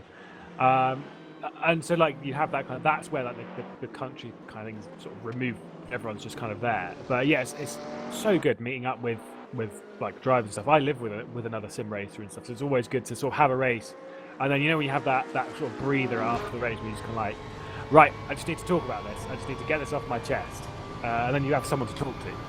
It's good. As we have the Bentley maybe picking up another spot through Griffin's Bend, battling with Dariusz Wilgosz, Thomas Janssen. Will he try going around the outside through the cutting? Oh, bit of a squeeze there by the Porsche driver. But Thomas Janssen, at this rate, he will get to the front of the field. Yeah, that Bentley. I don't know how much we can start the race, but he's trying to move his way towards the front. Currently in that 6th position, and 37 seconds down on the lead. I think that's a bit too much of a mountain to sort of wrestle, but yeah. You never know with a race like this. It only takes one crash. Yeah, indeed. And if Brzezinski can get a 37-second lead in let's say 45 minutes, why wouldn't you be able to pull it back in 1 hour and 15 minutes? We have some pit stops to come. There's a gap to me. Yeah, it is quite a big gap. So tyres could be very, very crucial, because if you don't take tyres, if Brzezinski doesn't take tyres, then that could throw him like way up the road to start with, but it might make him struggle across that second stint. I would suggest if I was Brzezinski at the moment, I wouldn't risk that. I'd just take tyres. When I'm like, obviously I'm in that mindset, I wouldn't be coming in for a little while now. I'd be pushing the lead that I'd have, but I would be tempted not to risk not taking tyres for that second stint, because I think it might be a little bit difficult. It's not the highest load circuit on tyres, but it's not the lowest either. It's over the top. It can be pretty tricky, particularly on the front right. When you go through corners like McPhillamy, and they can use up the rears as well. But I don't know. It's not the highest highway circuit. Once again, there we go. Go down the inside, Janssen on Wilgosz. Not quite able to make it into Griffin's Bend. Yeah, not quite. Give it a good look though. I've done some commentary on a series where double stinting the tires was very much an option in a lot of the longer races, and I must say most of the time the guys that didn't pit got to the end first if they managed to keep their tires alive. So the pit stop taking you quite a bit of time. I think it's an extra 20 or 30 seconds to take tires, and well, that time is not as easily gained. The lap times do drop off, but they don't drop off that dramatically. So, and especially here over the mountain, it's quite easy to defend really hard. You just need to focus on getting that exit out of Forest's elbow and onto the main straight heading up the mountain. So yeah, we'll have. As we also had Georg Ortnert getting very close to Mangiano for the second place in GT4. Simon O'Mill is 20 seconds further up the road, so he is very much He's in a gone. race of his own. But Ortner, within a second of Mangiano. Yeah, that gap's not quite as close as we saw it earlier in the race, as Nope, Ortner just sort of boffs the wall at Reed Park. But yes, again, we could probably see these ones close up once we head towards that pit stop sequence. There's more when the traffic kind of comes through, which probably not expecting to be too far. In fact, actually, no, we're not. I think that's going to happen in a good couple of laps. Traffic will come through again, and that's where the gaps can close, can form. That's the tricky. Yeah, absolutely. As we have a further battle in GT3's Mike Stoffmail in 12th behind Lisasso, so that top 10 battle heating up. Lisasso now being challenged by Stoffmail behind, and Caserta, who is in 10th, just slightly pulling away. Everybody now very much settled into their rhythm. Whilst they're battling this one out, they can't really lose sight of the fact they've got that Mercedes behind of Reyes. We've got to be careful as well. Yeah, indeed. If I was Reyes, I would be rubbing my hands, because if you see a 3-pack driver or 3-pack car battling there, then you could be quite sure that you will end up on the back of that pack very, very soon, because you do lose time. Even if you think you're running the ideal lines, you do lose time by just being close to each other, especially over the mountain where visibility is key. So I think Caserta at the moment is the best placed man, as Vermont just in front gets the braking done for the chase and gets past Attila Diner. Sweet move into the chase. Again, heavy on the brakes, bit of traffic just up ahead. And there we go. Alexander Vermont, the Frenchman, up to 8th position. Attila Diner down to 9th. There's a fair way up the road from the Caserta-Lizazo battle. Stopping all that lot. A bit further up the road than that. But not too far. Remco Major's not actually that far up the road either.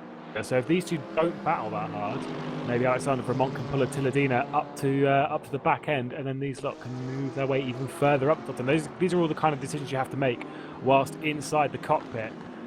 Most of these, in fact, I'd say none, in this kind of race, would have a race strategist sort of guiding the way. So it is just them against the field. Yeah, it is, and that's also the beauty of sim racing, I think, and also the challenge is you are your own race engineer, your own pit stop strategist. It's really tough making all those calculations on the fly while over 250 kilometers an hour.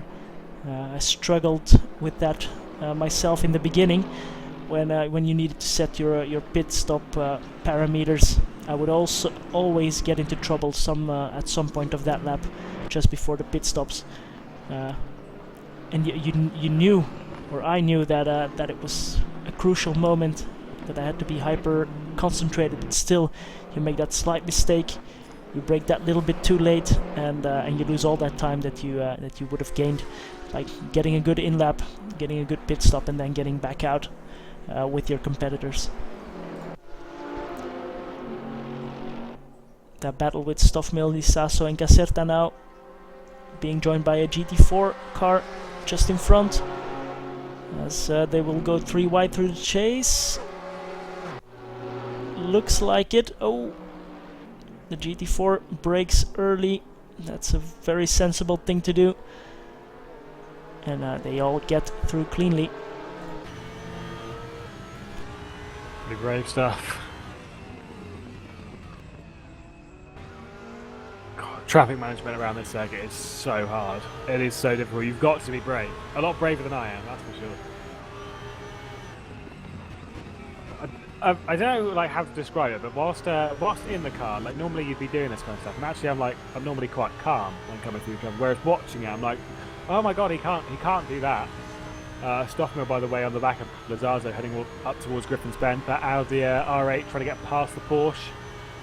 Around the outside, maybe? Not going to be able to go around the outside, not of Griffin's. You lose grip too far on the exit of the corner. It's just one of those ones where it's so difficult to get around the outside unless there's tyre wear difference. He gave it a good go, though. I'll give him that. Oh, a bit of a slide there.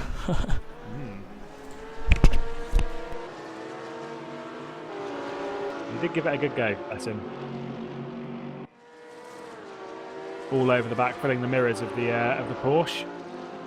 Doing as best he can to try and move his way up the order. According to, by the way, I know obviously you're watching this, so it's kind of easy for you to sing that, but Jack Keithley put in the comments that he was kicked for high ping, even though no one was lagging, which is interesting.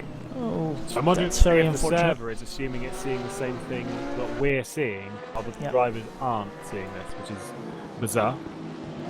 Well, the drivers are very lucky that they aren't affected, because if you're running behind someone at 0.1 of a second and you have a bit of lag issues, it gets very scary very quickly.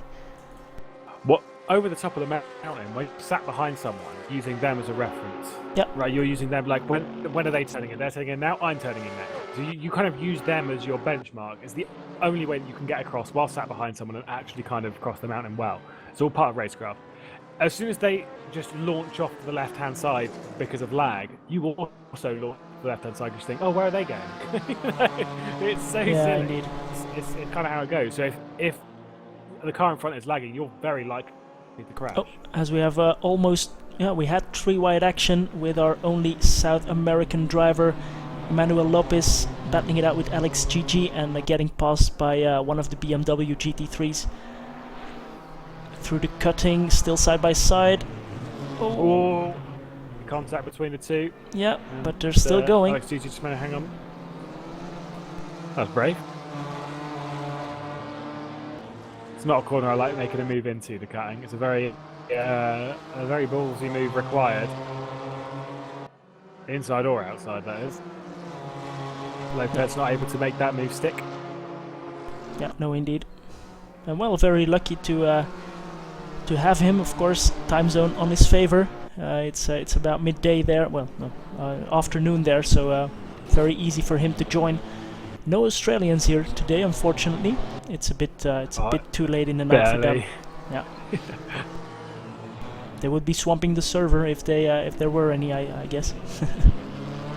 I think they've got they're doing a Bathurst race Saturday morning next week. OzNZ, one of the racing leagues, so they're doing their own thing. The Australians. Oh, look at this! We can see behind. This is a battle for the GT positions, I believe. Janssen versus Vilgosh, and I think he's got that one done heading towards the chase. Yes, indeed. Bentley moving up. Oh, getting very slight, very tight. I wanted to say. But everybody keeps it clean somehow. Very nicely done. Yeah, it was very nicely done. Did a good job there. Not the easiest circumstances to remain side by side without any contact. Yeah, indeed. By the looks of it, it looks like Gogo Baldi might be catching the back of Nick very slowly, mind, so it's nothing to sort of focus on.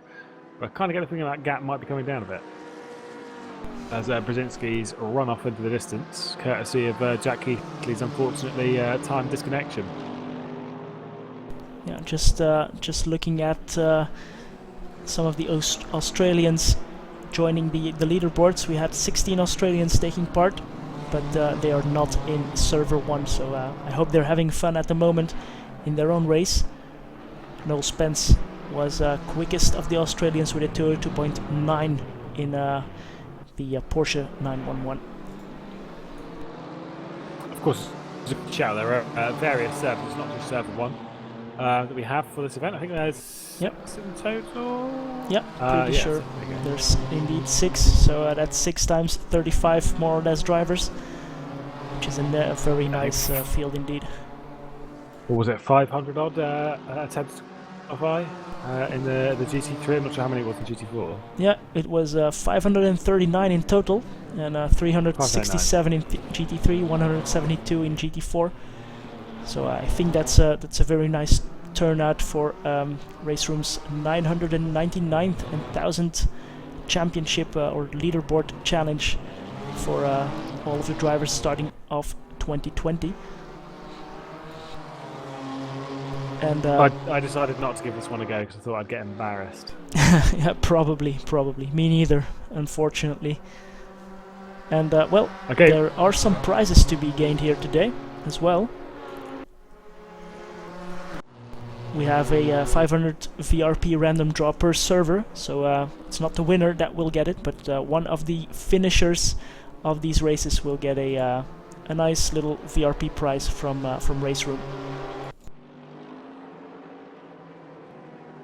Yeah, always handy, especially with the constant flow of content coming out. Of course, recently announced Daytona is coming to RaceRoom. That's gonna be a good one, isn't it? Taking Daytona on. Yeah. Love myself a bit of Daytona.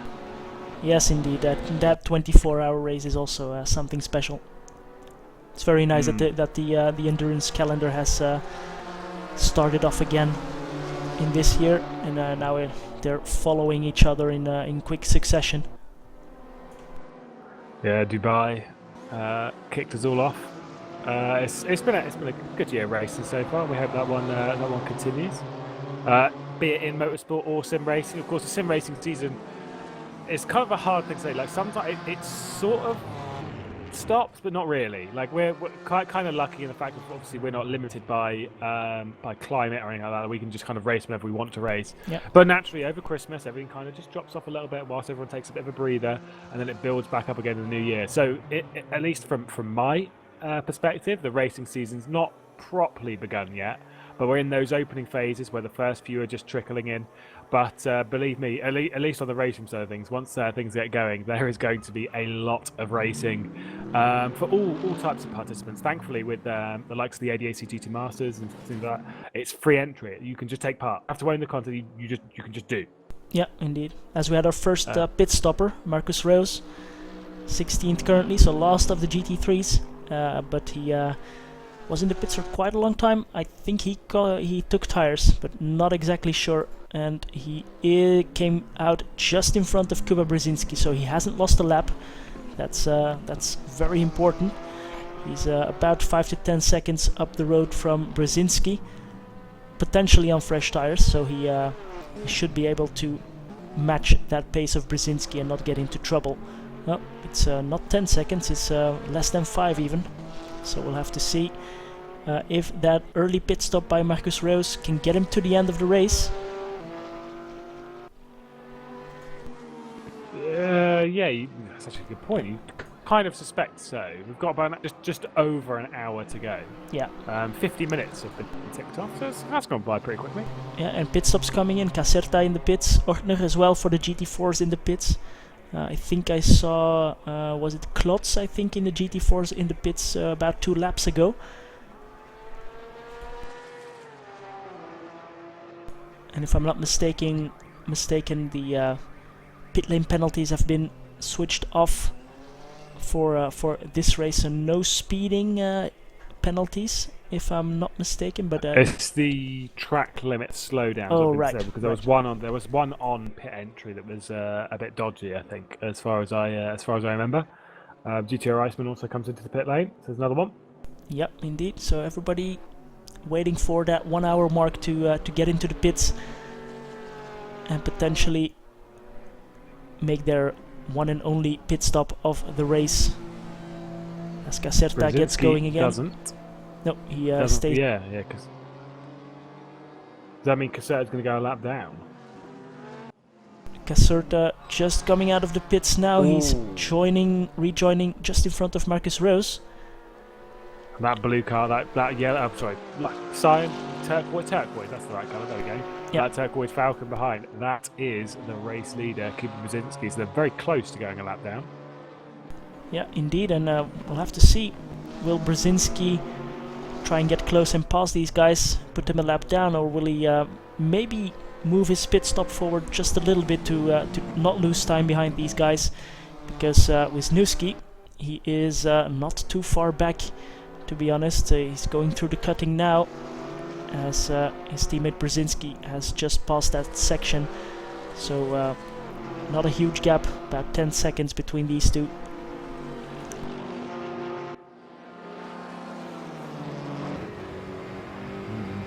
Closing in. 1 hour done, 58 minutes on the board. So we've approaching the halfway point in this race. Half distance. And these laps are ticking by pretty quick for most of these drivers.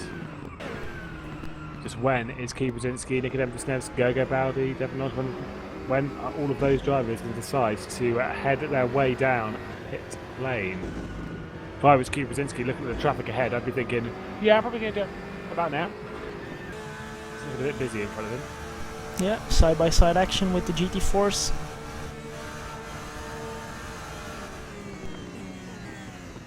As they're coming up on Ortner in front. Oh, and pit lane's blocked for him.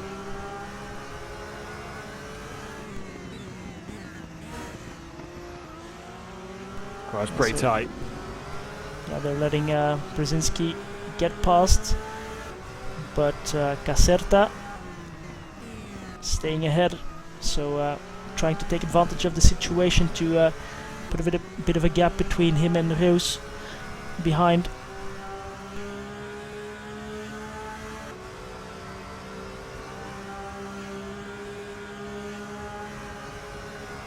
I think we've got a bit of a battle. So I see Rob Wiedemann go up into second position for whilst that's all sort of like been circulating out.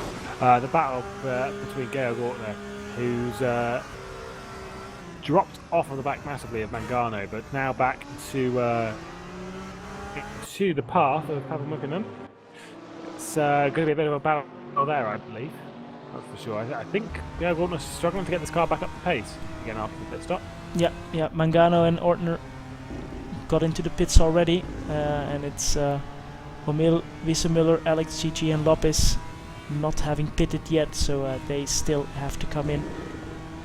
As Mukonin getting passed by our race leaders through Skyline, so that's the most difficult part, to let someone through. You're on the absolute limit of the car, and then you need to try and get out of the way for these faster class cars. Simon Omil, our GT4 race leader, in the pits, and Wiesemüller keeps going, so if he manages to get another lap in, he will be scored as a race leader.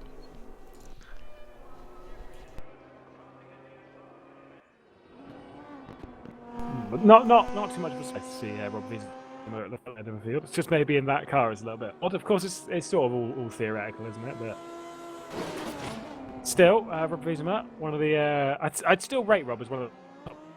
Oh, Georg Ortner's made a mistake at the chase. That's allowed Pavel Mukanen to get right onto the back of him, and maybe down the inside into Murray. He did very well to block that one off. Yeah, he doesn't want to lose that position, but he might just lose it anyway. Yeah, he needs to slot in back behind into Hell Corner. Just really struggling out of the pit lane is Georg Ortner. Be able to get the car back up to the speed you saw earlier in the race. And this could be good for Rob Wiesemüller, who was one of the cars just a little bit behind this battle. If these two are kind of struggling post pit stop, Rob, who's just been setting his time, sort of going about his own business, may get involved with all this as Remco Miura, David Noj enter the pit lane. Tiladina as well. Gogo Baldi, Thomas Janssen. Yeah, so a lot of pitters. Stoffmill doesn't come in the pit lane. Yeah, Stoffmill moving up the order, and indeed we're following Wiesemüller around to see if he comes in this time around. But if he has caught up on the fact that his competitors are not getting up to the pace after the pit stops, he might just keep going for a little while, as he is actually in clean air. So why not? As lap times have been dropping off very significantly now. We're looking at 205s or 204s, 205s. 2:05.6 for our race leader Kuba Brzezinski, almost losing 2 seconds to his teammate Wisniewski in second spot. If this is tyres, like, surely you've got to take tyres to stop, because, like, 2 seconds at this point, we've only just gone past halfway. Or approaching halfway. It's 1 hour 51, wasn't it? Which was past it, yeah. I can do maths, don't worry.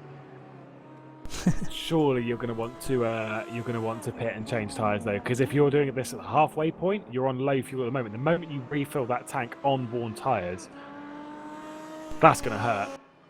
And like, you're quite right on like Rob's point, like for Rob Wiesenmuller, why would you pit at this point? Like, if your tyres are fine in the GT4 category, if your tyres are fine, you're on the lower fuel at the moment, you might why not just keep ticking off the laps? Like, you've got clean air, you've got low fuel, your tyres are all right. You might as well keep ticking them off, because by the time you come in and then refuel the tank, stick some fresh rubber on if you are going to, or even just refuel the tank, you could have made quite a hefty gain by this point. I'm sure Rob knows what he's doing. He's been racing for long enough. He's been racing a lot longer than I have. He's an old man. But he's not losing heaps of time to the likes of Omil Mangiano and Ortner or Mukonin. He's losing a couple of tenths, but nothing too serious. And pitting later will mean he will have fresher tires come the end of the race, and that's when you want to be at your best to get your best finish possible. The Porsches still staying out, as Lisaso and Wilgosh are coming in, also 2 Porsches, but are 2 race leaders, staying out together with Mike Stoffmehl. That's those are the 3 drivers that we're still expecting into the pits very, very shortly, I think.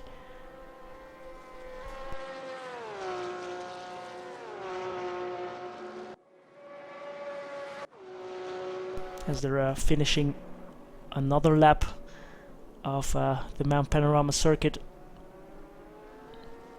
And now it's a case of keeping your concentration, not making any mistakes, as I was just saying, while on your in-lap, for example, just fiddling with your controls to get that pit stop still set up, because it's always something that you say to yourself you will do when the dust has settled, but you just forget, and then ping, and the pit stop time is already around the corner.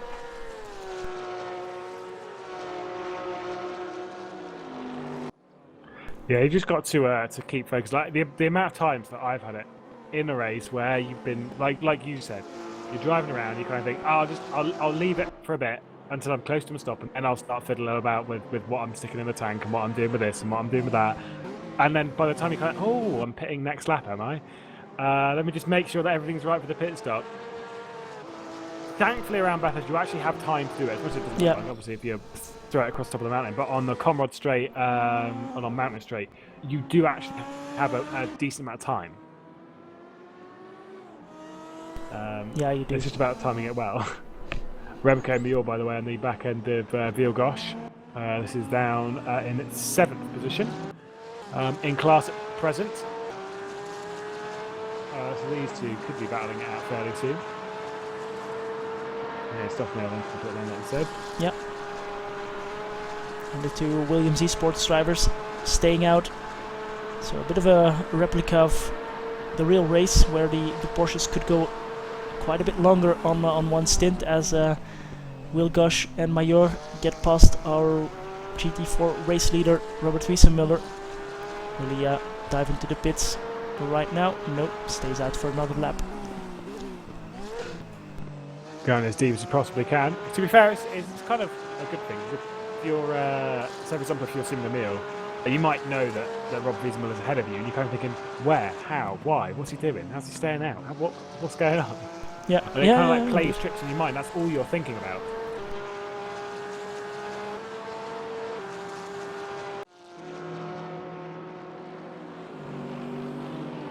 As Kuba Brzezinski once again stays out of pit lane, as does Kuba Brzezinski, I believe. Oh no, sorry, Nikita Brzezinski comes into pit lane. There we go, I'm with it. So Brzezinski's in, yep, and stops right at the end of pit lane. Gogo Bowdy has Gogo's already stopped, isn't he? Yeah, he has already stopped, indeed. Yeah, So he's just coming through Skyline now. Don't exactly know what the gap was there, but we'll see it when Wisniewski gets going again. And then I would suspect, based on that, Kuba Brzezinski will be in the pit at the end of the lap. Yeah, as we see Wisniewski heading car up on the jacks, so he is taking tires. That is an important note. I think everybody will be changing tires. It was theoretically possible to not change tires, but Wisniewski changing them now, and I'm quite sure Brzezinski will then as well, as he's the last one to pit, so he has control over the whole field. Could keep an eye out on the timing screens to see what his competitors were doing. So he has complete freedom now to get in the pits, change his tires, have a decent pit stop, and come back out in front of Wisniewski. But it's very easy to lose 2 or 3 seconds in the pits, and that gap wasn't very big. No, not really. Like you said about the tyres, that you can go. Theory is one thing. It's theoretically possible, yes, but in practice, that's a very, very different thing. Now, is Kuba Brzezinski going to come into the pit lane? He's going to dive? Yes, he is, because he's dropped off the back of Rob Wiesemüller, who's coming in the pit lane as well. Oh, it's going to cost him time all the way down pit lane. Wiesemüller's the class leaders on both fronts coming down pit lane, both at the same time. And that's going to cost Kuba Brzezinski just a bit of time. The odd second or two here and there. Yeah, as he stops in his pit spot. Another GT4. It's not going to cost him position, I think. I don't think so. That gap wasn't that big. Alex GG in the background in the yellow, BMW also in, and Robert Wiesemüller, as we said, in the pits now. Let's have a quick look where Simon O'Mill is at the moment. Final corner. Final corner indeed. Wiesemüller still Rob's on taking the tyres. yeah, he is on the jacks indeed. As is Brzezinski. Yeah, but at this point, Brzezinski, if he knows that Wisniewski's taken tyres and has come out clearly ahead of Gogo Baldi, there's no reason why Brzezinski wouldn't take tyres in this scenario. Simon O'Mill retakes the lead of the GT4 category, and Mangano retakes second position. But where is Rob Wiesemüller going to come out in comparison to Georg Ortner and Mukkonen? Mukkonen comes out way in front. Wow, I didn't realise how much Georg Ortner has been struggling, but he's dropped off a little bit. And now he sees his co-worker directly behind. Yeah, Wiesemüller right behind Ortner. And let's see if Wiesemüller can get his car up to speed quicker than his co-worker indeed, as they are getting passed by Brzezinski. And we see Wisniewski in the background there, so that gap for the lead, just over 5 seconds, I would say. So nothing over yet, as Ortner lets Brzezinski pass through the cutting. We're on board with Brzezinski now, over the mountain to get past Mukkonen and Mangiano, who is just in front. I think that's Mangiano, not sure. I think it through Skyline as well. Oh no, it's not. Mangiano's miles down the road. That's Romanenko, I believe. Romanenko, who's not having the best race. He's a lap down on the rest of the GT4 category. I think he's visited the barriers a few times throughout this afternoon's proceedings. Currently running last of the field. Yeah, indeed. As Wisniewski gets out of force elbow and gets past Ortner as well. And he sees his teammate right up there, going over the crest now, as he has 2 GT4s side by side just in front of him. Will that lose him some time? I think it will. Tries to pass them together, and he gets through. So very decisive driving by Wisniewski, as he wants to get as close as he can to his teammate to put him under pressure. Simon O'Mill, meanwhile, very dominant in the GT4 class, and well, not threatened by anyone. Mangiano, a long way down the road. who's even a long way down the road from Mukkonen as well. So realistically, for Simon Emil to third position in class is a monster gap. Over the previous hour and 10 minutes, he's really pulled a fast one on the rest of the GT4 contingency. Has done a very good job, and really kind of struggled in qualifying a little bit. Only put in a lap to take pole position right at the end of proceedings. Didn't really look particularly strong through qualifying, did Simon Emil, but towards the end of the session, his final lap stuck it on pole position, and realistically didn't look back across any point of the previous hour and 10. What could have been in the GT3 category had issues not forsaken Jack Keithley and Moritz Lerner as well. Yep, indeed. I think Vermont is on the back of Attila Dina as they head up over the mountain. Once again, this is for 7th position. Pretty tight between the AMG and the BMW M6. Good looking liveries. Of course, I think it's the Hello Kitty. It's the Hello Kitty one, that Merc. Top livery. Always love a pink bit on the race car. Shows you're really taking it seriously. Yeah. Seems to be used only on the Mercedes cars though at the moment in real life. As they get past our GT4 race leader. Love a good random race livery. I once raced in a police car in a series that I was like, I'm not taking this seriously at all. I'm just doing it for a bit of fun, for a bit of banter. So I'm going to do it in a police car. They ended up doing quite well. I finished 4th in the championship. Rob Fiesemiller was the one who won that championship. 5 years ago. Yeah, as our favorite Bentley, making it up to P5 right now, and looking from his on board, he's not too far back from David Nudge, so about 3 seconds back from him. Still moving up the order, Thomas Janssen. Yeah, Noj and Bambaldi both racing for Mirror East. Quite a strong team for the Hungarian contingent, of course. One that's fought towards the top end of many a category. I think, if I remember rightly, in the Cupra Sim Racing Series, Devon Nodge had the first ever pole position in that. Ended up with the second race after making a huge mistake at T1. That was a seriously competitive series. You had like the likes of Dornan, Gergabaldi. I think Jack Heath wasn't in that round though. But yeah, there was some strong drivers in that round, like the real top of the top. And that's kind of like the thing that Janssen's going up against now. The driver that I haven't really seen much in RaceRoom is trying to take on realistic one of RaceRoom's top elite. Yep. Races at the moment, which is quite impressive. Yeah, and in the Bentley as well. Yeah, Bentley power. That car does work well around this circuit though, in real life, and well, in the sim as well, it seems.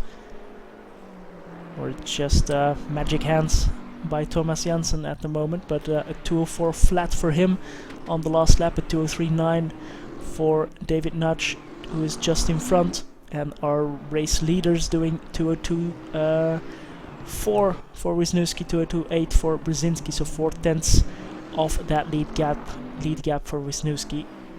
So have to keep an eye out for that. Still 40 minutes to go, so plenty of time to crawl back on the back of Brzezinski. As also looking at the damage numbers on the broadcast tool, Thomas Janssen in the Bentley is one of the only drivers with no damage, as it says here, but visually on my side and on the stream looks like his bonnet is also a bit bent, so he might have already touched a couple of walls here and there. Bit easy to do around the mountain, especially when you've been driving it for an hour and 10 straight. It's very easy to have a little lapse of concentration. Now, RaceRoom, this is the thing, is that those who have done a Bathurst racing before may have sort of lost a bit of concentration, maybe bounced off the wall every now and then. Like, you know, now 100% damage. Bit harder to do that and get away with it. Yeah. Less crashes you can walk away from these days. Yeah, and if you have a 20-minute race, you you can get away with that, and well, might not happen again. But if you're racing here 2 hours, you want to avoid getting that kind of damage within at least the first hour, let's say, and that's the most difficult hour, of course. Now everything has settled down a bit. Gaps have grown just a bit, but as we see here as well, Alexandre Vromant just behind Attila Diner, so he's still very much in the mix within that top 10. Our top 10 spot at the moment for Remco Major in the BMW, the orange BMW. Caserta and Lisasso held that position before, but at the moment they are outside of that top 10, as we currently have 16 GT3 drivers still on the track and 11 GT4 drivers. Georg Ortner now getting back up to speed, it seems. Ooh. Justin Vilgosh has been held up by GT4 at Forest Elbow, and it's going to drop him right back into the clutches of Attila Dino as they run down towards the chase. So there's a three-way fight now. It'll be sixth in class, up the slipstream. Porsche versus AMG versus BMW here for the just outside of the top 5. Impressive stuff. Super tight, just a bit unfortunate there with some traffic that was so close to clipping the rear end there, and that's actually cost Attila quite a huge bit of time. And now have a BMW filling his mirrors. Just managing to hang on into Murray's. So the number 70 just hanging on to the number 7. And whilst that defender's got on, Attila is looking at those two just shrinking in his mirror, which is pretty good for him.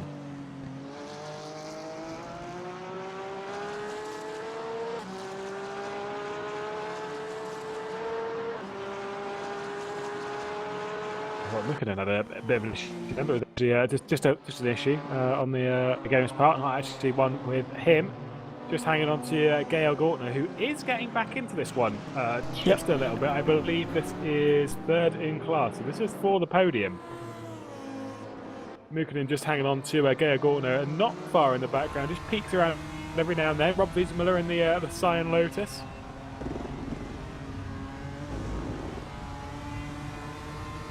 Yeah, he is a bit off the pace, about 3/10 of off the pace at the moment for Wiesenmuller, but well, he is still driving around, so that means he can still get on the podium or even win this race if things go very, very wrong.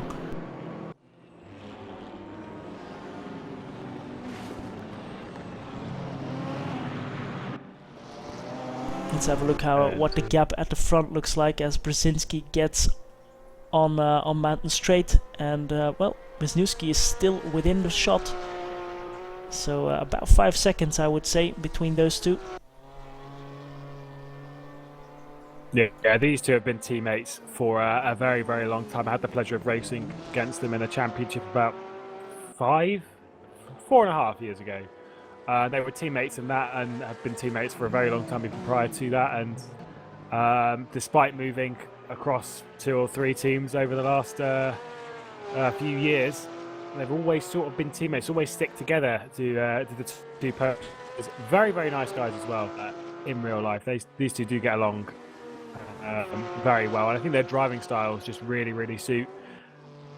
Normally, if you see one in a series, the other one follows pretty soon, which is quite nice. Yeah, indeed. I met both really strong. Yeah, and they might like the same setup, so they can benefit off of each other's setup and practice work, because well, as you said, they have driven in other series as well, sharing the car, and then you need to also share your setup of the car, make some compromises, and well, that's only to the benefit of a racing team if your 2 top drivers are well getting the same setup work done. Essentially, you gain 100% of the time.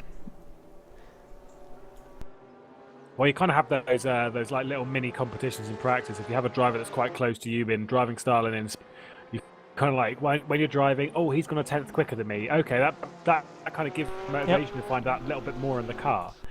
As much as everyone's like, oh well, just challenge yourself, just keep trying to beat your own times. It's actually a little bit difficult sometimes, because sometimes you'll, like around here, you could do like a 2:02.1 and think, cool, that's a really good time, I'm really proud of that. Or I could beat it, maybe, I don't know. Whereas the moment that like someone who you know is roughly the same speed as you comes online and does a 2:01.9, you're like, nah, I'm beating that 2:01.9. Yep. It gives you that extra drive that was real compared to people. Indeed, and this battle for P6 is far from over. Very close. Yeah. Also, the Tilladina. 3 brands involved there. Yeah, Tilladina has just dropped off the back of Vilgosh over the top of the mountain. The BMW of Alexander Ramon. He's been pretty aggressive as the Frenchman over his RaceRoom career over the last few years. Did take part in a few events over the last few years of competition at the top end. Has shown his nose on a few occasions, shall we say that? But definitely one not scared of a lunge. So keep an eye on him in that BMW. He's a good bloke though. It's fine. I think he used to drive for Ascari back in the day. Don't know who he drives for these days. But a very talented driver. Does he drive for AAA? Madness. As they Didn't even negotiate. realise they were on RaceRoom. Seems like they are. As they negotiate GT4 traffic here, just in time to get up the mountain as the tight pack that they are. I think well, multi-class, the most difficult multi-class pieces now already done.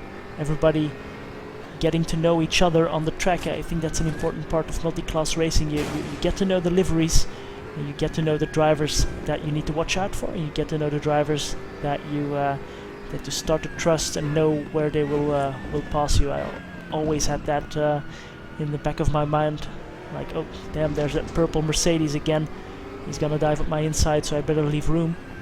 You really subconsciously, I think, because there's no extra concentration that you could give to that, but subconsciously you just make a mental note of all those liveries, and when you see them in your rearview mirror or just in front of you to pass them, you make the right decision. You try to make the right decision, and you get that.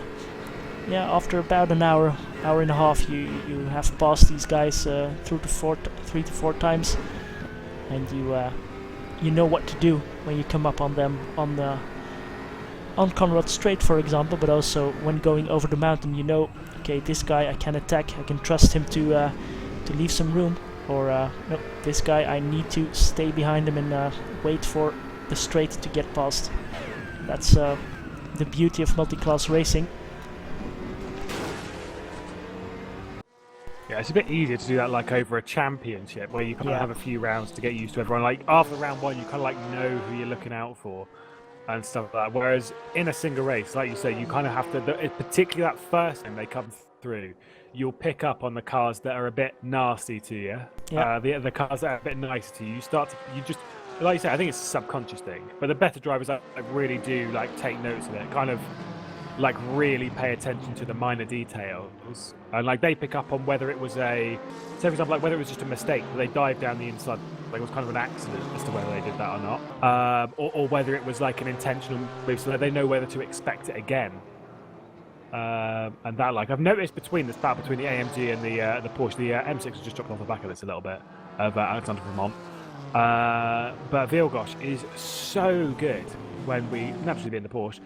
When we drop downhill through the S's, through the Dipper, and down towards Forest Elbow, that Porsche is so strong through this point, particularly off of Forest Elbow. That's where the AMG just can't really keep up. If it can stick to the rear end of that car all the way over, I would suggest that Merc could be able to out-drag the Porsche down Comrade Straight. But that drive off of Forest Elbow, you only have to be quick in one location on this track. Yep. And that location is Forest Elbow. If you can do it there, you can really hang people out to dry. Yeah, for sure. As we had Karel Vega in the pits again, missing his front bumper. He's still in the pits. Let's hope he rejoins the race. Yes, he gets back on on the wheels and back on the track. But indeed, this battle for 6th, really, really interesting.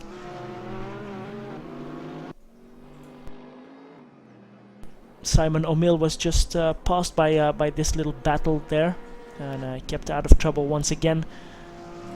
So he did a 1:15.1 on that last lap. His closest contender, Giorgio Mangiano, well, he is, let's say, not too far back, about 10 to 15 seconds, which is a bit of a gap, but nothing earth-shattering. And then Ortner was close to Mukkonen before, but Mukkonen now a couple of seconds up the road. Maybe Ortner just taking it easy with his tires and trying to save them for when it counts, as Diego Lisaso as well missing his front bumper, so a big incident there. I saw him slow through Griffin's Bend just a couple of seconds ago, and he's in the pits trying to get a new bumper fixed, front splitter fixed to his car and get going again, but he's down in 15th right now. So maybe he got... Heading side by side up the hill, by the way, Lenny de Jong and GTR Iceman, they've been side by side around the final 2 quarters. Apologies for interrupting, but they are going side by side up towards Griffin's corner at the moment. And GTR Iceman trying to hang it around the outside. I think he might actually have the upper hand here and makes that one stick. That's for 13th.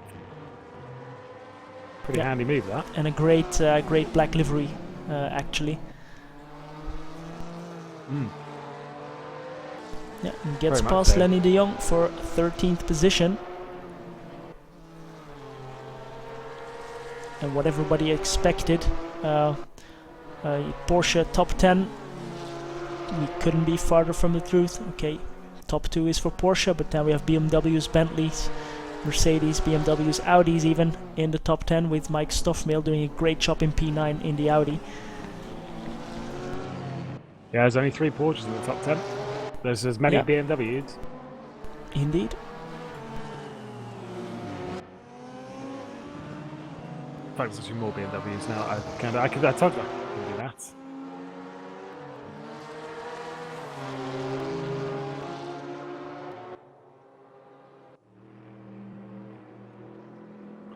Well, we'll see if Lenny de Jong can actually close up to the back of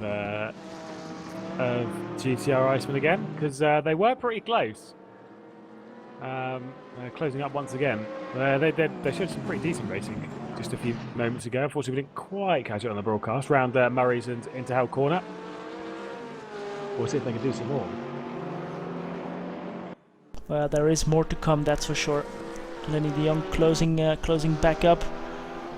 Let's go on board with him as he's just passing start-finish, and Robert Wiesenmüller through Hell Corner. Oh, bit of a tap there by Iceman on Robert, but they get going again.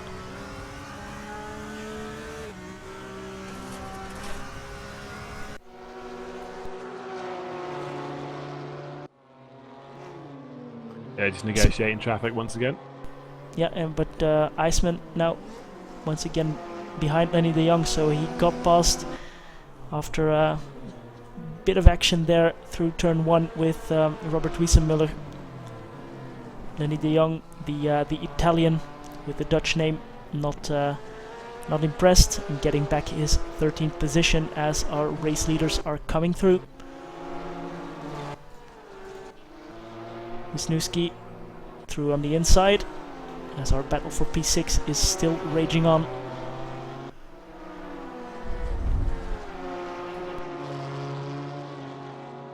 Yeah, I see Alexander Vermont's right on the back of Attila Dina for 7th. Once again, starting yet another. This trio remain close. It's been an hour and very close to an hour and a half, and they're still very, very, very close. This battle, I do kind of see it going to the checkered flag. Whether Alexander Vermont allows Attila Dina to close back up the Vielgosch, or if he tries to get by and do it himself, it remains to be seen.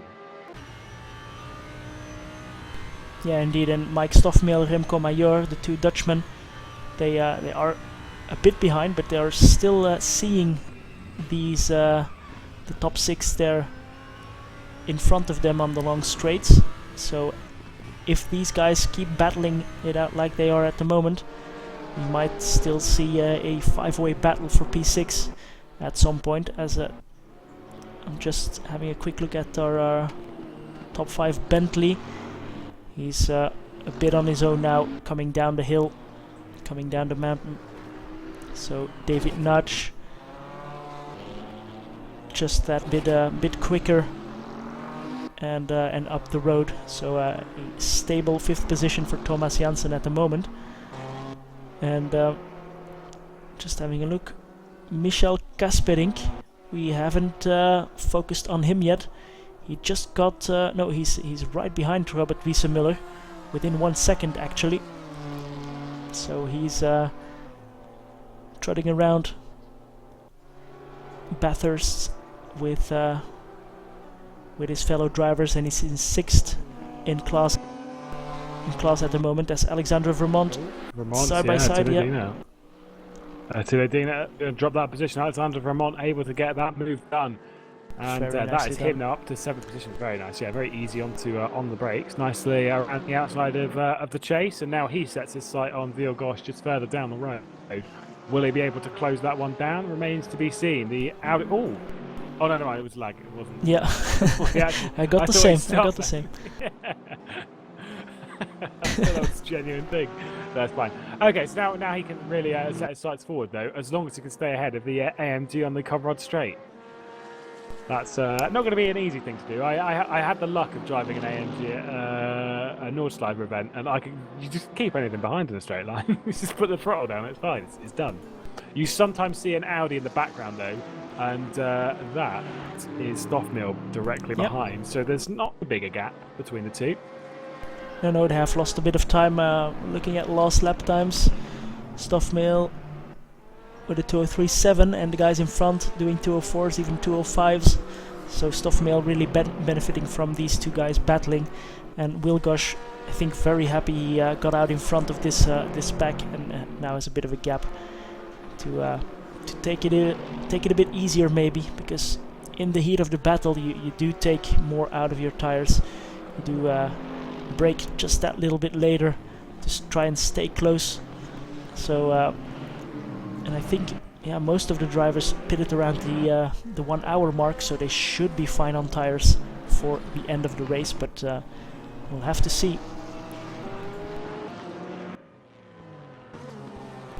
The gap at the front between Brzezinski and Wisniewski staying roughly the same, as we have Pavel Mukonin back in the pits.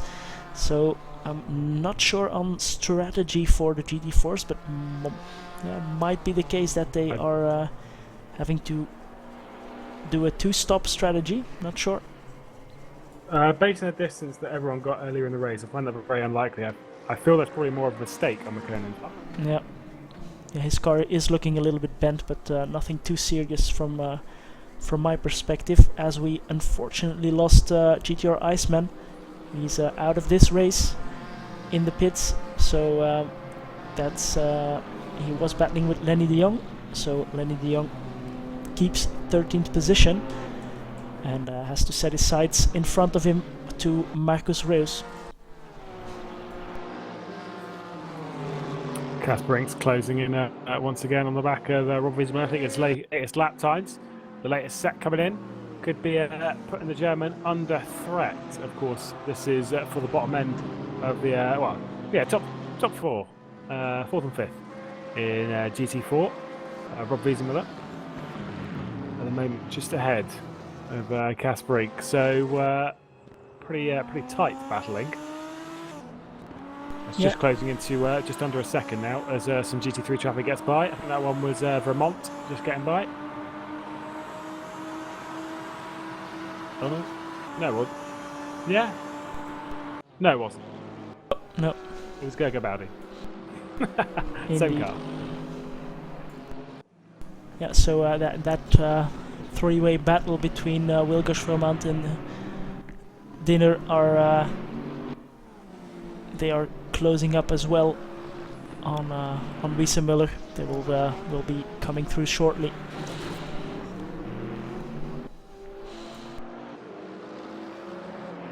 only 19 minutes left to go of the hour and 51 that we started the race with, and checker flag getting closer and closer for the likes of Kuba Brzezinski and Seaman Emil, the top of the two GT3 GT4 categories, looking pretty strong in these races. Seaman Emil has been just dominant from start to finish. Kuba Brzezinski's maybe been a bit fortunate in the GT3 category, but needless to say, once you get out in front, you've still got to do a lot of work to stay there, and the work they've done.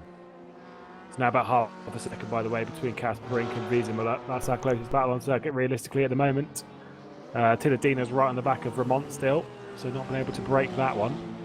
Yeah, as our race leader Brzezinski just got past Emil and had to cut across the skyline chicane there in the braking zone. So very, very tight and drama around every corner.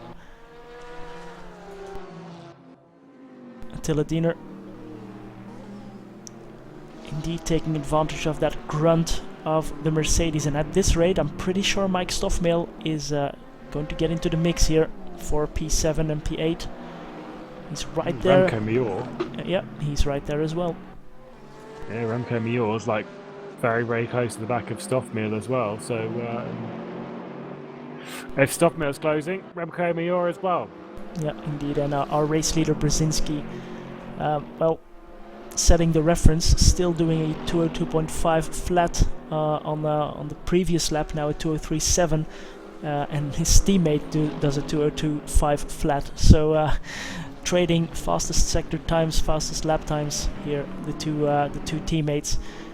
But well, that will be traffic giving a bit of time and taking a bit of time from these drivers. Well, they do say the traffic giveth and the traffic taketh away. Yeah. So certainly just one of those things that you have to keep an eye on, either in the lower category or the top one. It's one of those things that's sort of a bit out of your control. You just have to roll with it as it comes. Yeah, and Georg Ortner, we picked up on it, but Pavel Mukonin was in the pits. He was in third spot in the GT4 class. That mistake gives Ortner a good chance to take the third GT4 podium spot for this race. He's quite comfortably in third now. Giorgio Mangiano is quite a long way up the road, but the gap behind is also quite big. So Ortner looking at a possible podium spot if everything goes well in the next 16 minutes. Yeah, this is the point when a mistake so very costly. Just one over the top of the mountain. We saw some monster crashes in qualifying of the real world Bathurst 12 hour. I can't get that Aston out. I had absolutely flipped in a huge way coming up through. Was it Solomon Park? I actually don't know where like Solomon Park finishes, and like, I don't know where all of that finishes. Because they're not really signed to corners. It's really Park, Solomon Park, and well, McPhillamy is more on sort of the fast right-hander. They're just kind of like areas around the circuit that you just kind of go, wow. It's like the difference between like turn 1 and turn 2 in a NASCAR race. Yeah. Like it's one big corner. You don't. It's sort of halfway around, but as a broadcast, just kind of guess. Oh, there's a big incident for Attila Diner going through GT4 traffic and taking out. I think that's Alex GG. Vermont. Yeah. Vermont's been backwards as well at the dipper, and that's another one. That's Alex GG's backwards as well at the dipper as well. Oh my goodness, blocking the circuit. Yeah, that's not good. I don't know. Very lucky to get away with that. But well, bit of a big incident there, and that Vermont's called it. Yeah, Vermont unfortunately retiring from the race, and Alex GG spinning again at Forrest's elbow, so his car is completely knackered. He's now right on the apex of Forrest's elbow, trying to just keep your brakes locked and go to the outside of the track, but he's trying to limp it back to the pits. Unfortunately, the Austrian driver Well, now I think our closest battle becomes either the one between Kasparink and Beezeman. Well, actually, no, I say either. That is definitely the closest battle because they Yep. are very tight heading up towards Griffins. Remco Miura and Mike Stoffmeal as well. They are also pretty close in the GT3 category at the bottom end of the top 10. So two decent battles heading our way. As we head into the final quarter of an hour in first race. Time that really ticking down.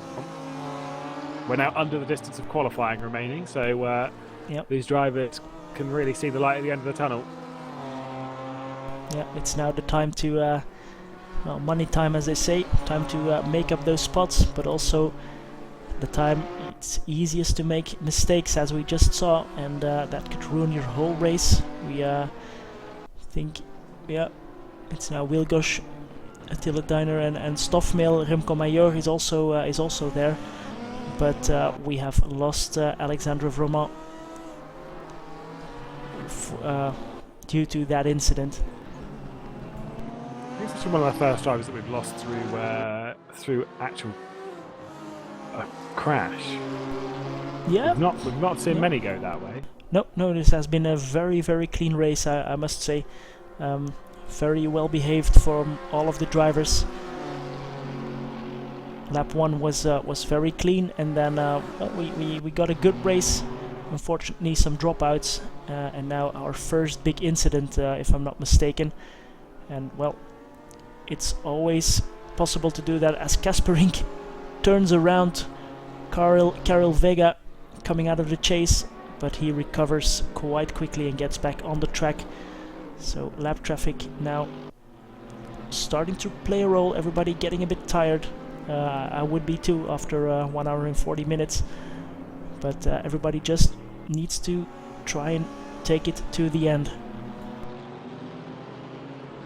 It's so easy to lose concentration at this point. How many times have we seen it, either in motorsport or in sim racing, where it's the final lap of the race, and then that's it. I think the biggest one that I've seen of that was J.R. Hildebrand in the Indy 500 in 2011. Gets to the final corner of the Indy 500. Tries going around the outside of some lap traffic, goes straight into the barrier, damn well, and comes across the line to win. So it's easy to do.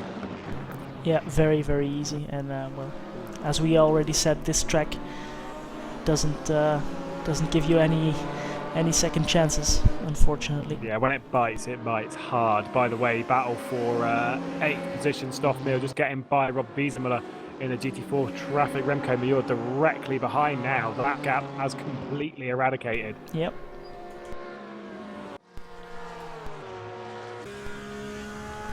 I do like that livery on that BMW though, the auto back as well. Of course, I think it looks better on the NSX and the GT, but still a mighty looking car. Yeah, for sure. I was just looking at Wisniewski as my broadcast tool said he was within 1 second of his teammate, but well, he is very close. He is about 2 seconds behind now. So this could still heat up in the final stages of this race. What's Nicodem got planned? Yeah. Heading into the chase once again for Remco Major. He's looking down the inside on the Audi, and I think he's going to get this one done. Oh, there's a bit of contact between the two, and the Audi of Stoffmeal has been pushed off on the exit. Yeah, flashing his lights. Of the chase. Not 100% sure if I don't know about that one. Like, it's kind of hard to call at the moment, but yeah, we just caught the end of that. Okay, Major, I think it was fairly late, but he made the apex all fair and square. And I think it was more the attempted cutback from Stoffmeal that was the thing that sort of caused incidents there, where he tried a cutback, but straight into the rear right quarter panel of the M6. Yeah, well, they're very lucky to just keep going. Yeah, and within the top 10 still. So unfortunate for a bit of an argy-bargy pass, but well, that's bound to happen here at the dying stages of our first special event for RaceRoom at the Bathurst 333, and I'm sure there will be a lot more events like this one to come throughout the year. As you said, Daytona coming out very, very soon, so I'm quite sure they will be using that track and the new car to set up some special events. We'll hear about that very, very soon. Of course, that's just me guessing. No, nothing confirmed confirmed there. Yeah, I was having a chat with Rob Wiesmer a few years ago about some future events coming up. Of course, nothing specifically confirmed, but there is some decent stuff on the horizon to keep an eye out for. Of course, if you do so, don't forget to well, you can download RaceRoom from Steam, or you can follow us on Facebook, on YouTube, wherever you feel comfortable. Just type RaceRoom and then click the follow button. And yeah, plenty of content to come out over the next 12 months, I'm sure, and a lot of racing, of course, at the highest level of sim racing. There is a lot of it. Yeah, indeed. Whether it's in touring cars, in GTs, whatever it is, whatever you fancy, there'll be some of it. Yeah, RaceRoom has all of that official content, and they have to put it to good use, of course, as our lead battle is really heating up now. 7/10 of an advantage for Wisniewski. Unless he's dropping back for a little bit of promotional photography with his close buddy, but could be. Knowing Kuba, I don't think so. That's not the kind of driver that I've known Kuba to be over the last sort of like 4 years. Yeah, we'll see at the end of this lap what kind of lap times they are putting in. But Gergo Baldi now matching our race leader's lap time. He's quite far down the road, but still. He will take away a podium spot if everything goes right, so that's a very nice performance from him in the BMW. As the new lap times will be coming in now. Williams 1-2, Mirror 3-4. Yeah, another 2/10. In the consideration, this is the first sort of like major event of 2020 in RaceRoom. It's a good way to start the positive momentum that you take into season. There may not be big prizes up for grabs today. In fact, there's no prize up for grabs. Just the 400 VRP, 500 rather, to a random finisher. Outside of that, there's no real prizes up for grabs, and so it's more just honour and confidence. But believe me, confidence is absolutely key. If you came into this race expecting to do well, say for example like Jack Keithley, I don't think he's going to take very much from it, in the sense of like, I don't like, he's been racing for long enough that at this stage he can like brush it off and just be like, it's fine, it's only a little fun event, it's fine. Yeah. But for some of those drivers that may have come into this thinking like, oh, I'm going to do really well here, and then suddenly they don't do well, wow, look at how close the top two are, coming up over the top of the mountain. I think Brzezinski may be saving a bit of fuel here, but coming away without a victory, without a podium, without whatever you came in here aiming for, could have disastrous consequences 2020. What is happening to Kuba Brzezinski? Looks like he's going full Jamie Whincup here and running out of fuel over this up. Yeah, well, still 5 minutes to go, and having a look at the timing, that should be 3 more laps. So, if he is low on fuel, he's up for a challenge then. Yeah, I don't know where you can save that much. The thing is, over the top, you can save a lot of fuel because there's nowhere to pass. That's how Jamie Whincup tried in air quotes, doing it in 14. Going up over the mountain, basically was just coasting all the way over the top and then using it on the straights. Didn't work. Well, I'm not a massive fan of Whincup anyways, it's fine. But Wisniewski right at the back of so these two close friends. I'm sure there's an awful lot of respect between the two of them. Yeah, they're probably in some kind of TeamSpeak channel together, I would think. Yeah. I'd be surprised if we weren't. It could be that as well. People might have just dropped back to have a bit of fun. Well, goes for the inside. Let him go. Yeah. Curious stuff. Yeah, so Wisniewski takes the lead of this motor race with 4 minutes and 30 seconds to go. We didn't see that one coming, and not a big fight from Brzezinski there for that top spot. So I think he is struggling, be it with tires, but probably with fuel. He just knows He can't keep Wisniewski behind, and then there's no point in really fighting him and maybe causing a big collision for the team. So Wisniewski now in the lead of this race, working on lap 53 here of the Bathurst 333. 2 laps to go at the end of this one, and that'll tick us off the first of the major races in 2020. Yeah. Can Brzezinski do anything in the slipstream? Has he just been playing about? I genuinely do not know what's going on. He's not the kind of guy that would be just messing about, and I don't think Wisniewski's pace has just suddenly come alive, unless he's clipped the wall somewhere and is struggling with damage somehow and just didn't fancy fighting his teammate. Yeah, could well be. Could well be. Oh, Wisniewski's in deep there at the chase. Brzezinski couldn't get by. He's trying to look. It's Paris. Wisniewski's coming down the pit lane. Wisniewski's coming down the pit lane. Yeah, he's out of fuel pretty short. But why is Wisniewski just got by Brzezinski? What's going on? What is going on? Can Brzezinski get to the end of the race? Got a minute over Gogo Baldi, so I don't suspect they're going to drop into the pressure zone of coming under attack from the Hungarian driver. But coming to the pit lane, just doing a bit of fuel, probably just a splash and dash to get back underway. I am baffled. Yeah, driving backwards into his pit stall. He's not in the pit stop yet. Yeah, now he is, so he lost a huge amount of time there, as Gergo Baldi not a minute behind. I think he is coming through the first corner now, so he takes a second spot from Wisniewski, and Wisniewski gets going again in third. Well, Baldi a couple of seconds up the road, so without any big drama, no possibility for him to get past. But Brzezinski back in front of this race, but can he make it until the end? Is Gogo Baldi going to come out of absolutely nowhere to be victorious? Yeah.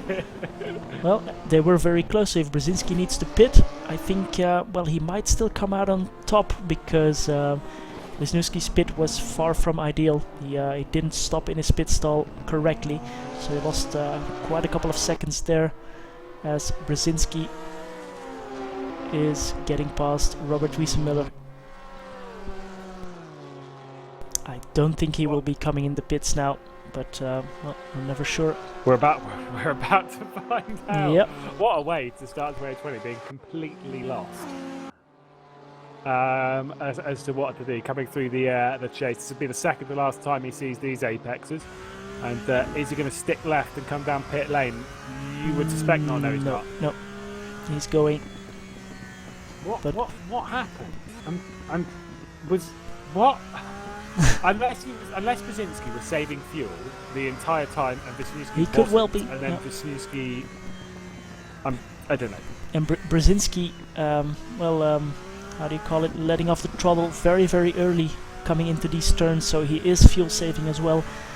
And as I said, teammates in the same TeamSpeak channel probably taking the same amount of fuel. Just one lap difference.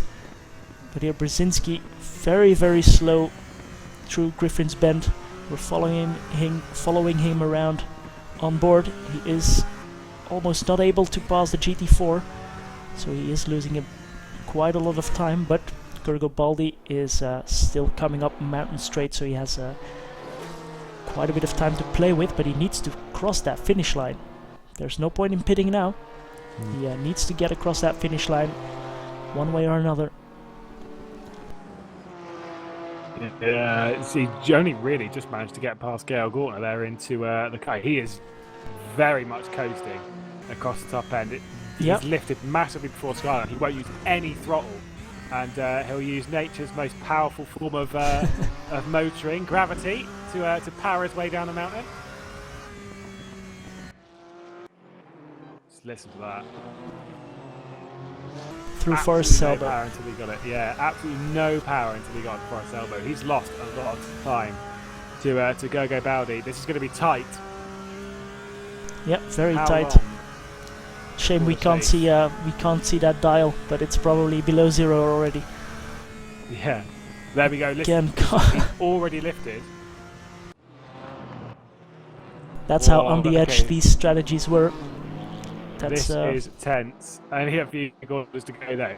And Keith Brzezinski, Williams Esports. A day of what could have been for Williams. Could have had a 1, 2, 3, 4 potentially, but it's not to be. One thing they are going to be taking home though is the top spot. Keith Brzezinski out of the final corner. He is going to get to the line and he is going to be victorious here and take that top stop. Congratulations to Brzezinski for finishing that one off. And it's Gergo Baldi going through the chase now already, so he wasn't too far back. Of course, it's about 30 seconds still, but coming through Hell Corner and Gergo Baldi, a bit of an anonymous race, I must say, for the last 1.5 hours, but he comes out in second position in the first big RaceRoom race of 2020, and Nikodem Wisniewski hits the wall on Main Straight on purpose and gets home in third position. Meanwhile, Simon O'Mill is going through Skyline, so he still has half a lap to go. What a drive from Simon O'Mill. Done a crazy good job in GT4. No real mistakes from him. No, not that we've seen. And he was even more dominant, so we'll have to see if he that name shows up in one of the other races as well. See if he can keep that dominance going in 2020. But he is coming up on to the chase now as well.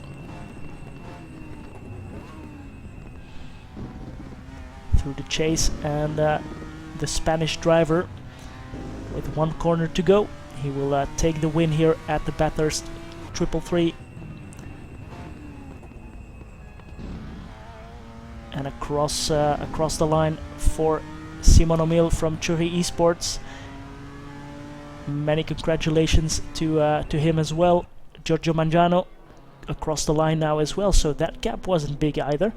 And Georg Ortner, he's still coming down the hill, and he looks to be coasting quite a bit. Yeah, he is very slow. Not sure if he will make it. Or, well, no, they already finished the race. Very sorry. That does make sense. Yeah, I think they just dropped a lap down. There we go. So we've got our race confirmed standings. Keith Brzezinski takes top spot from Gergo Baldi and Nikodem Wisniewski, and like you said, in GT4, Simon Emil, Mangano, and Ortner, the top three. And that Humphries did a pretty credible job there to finish in fourth position and keep ahead of Casper Inc. in that category. But that there rounds us off our first race, realistically, of the year, and it's been an eye-opening experience. Yes, indeed. Very nice racing by all of these drivers, and a very nice event put together by RaceRoom. So, well, I need to thank you, Lewis, for joining me in the booth. I think it was a great experience for us both. And congratulations to Brzezinski and O'Mill for finishing first in their class. And then all that is left for us to say is see you next time, and maybe get involved with that ADAC GT Masters Esports Championship, because there will be a prize pool of about 80,000 euros for the drivers competing in that series.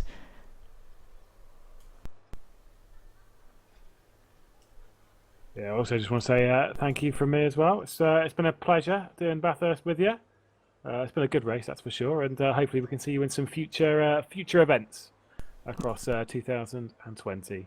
Yeah, very nice. That would be great. So to all of the watchers and listeners, if you have liked the stream, hit that like button. Subscribe to this channel to be notified of any future streams or videos of these esports races or special events. And we'll see you very soon in one of these next RaceRoom Racing Experience Championships. Good night, everyone, and see you next time.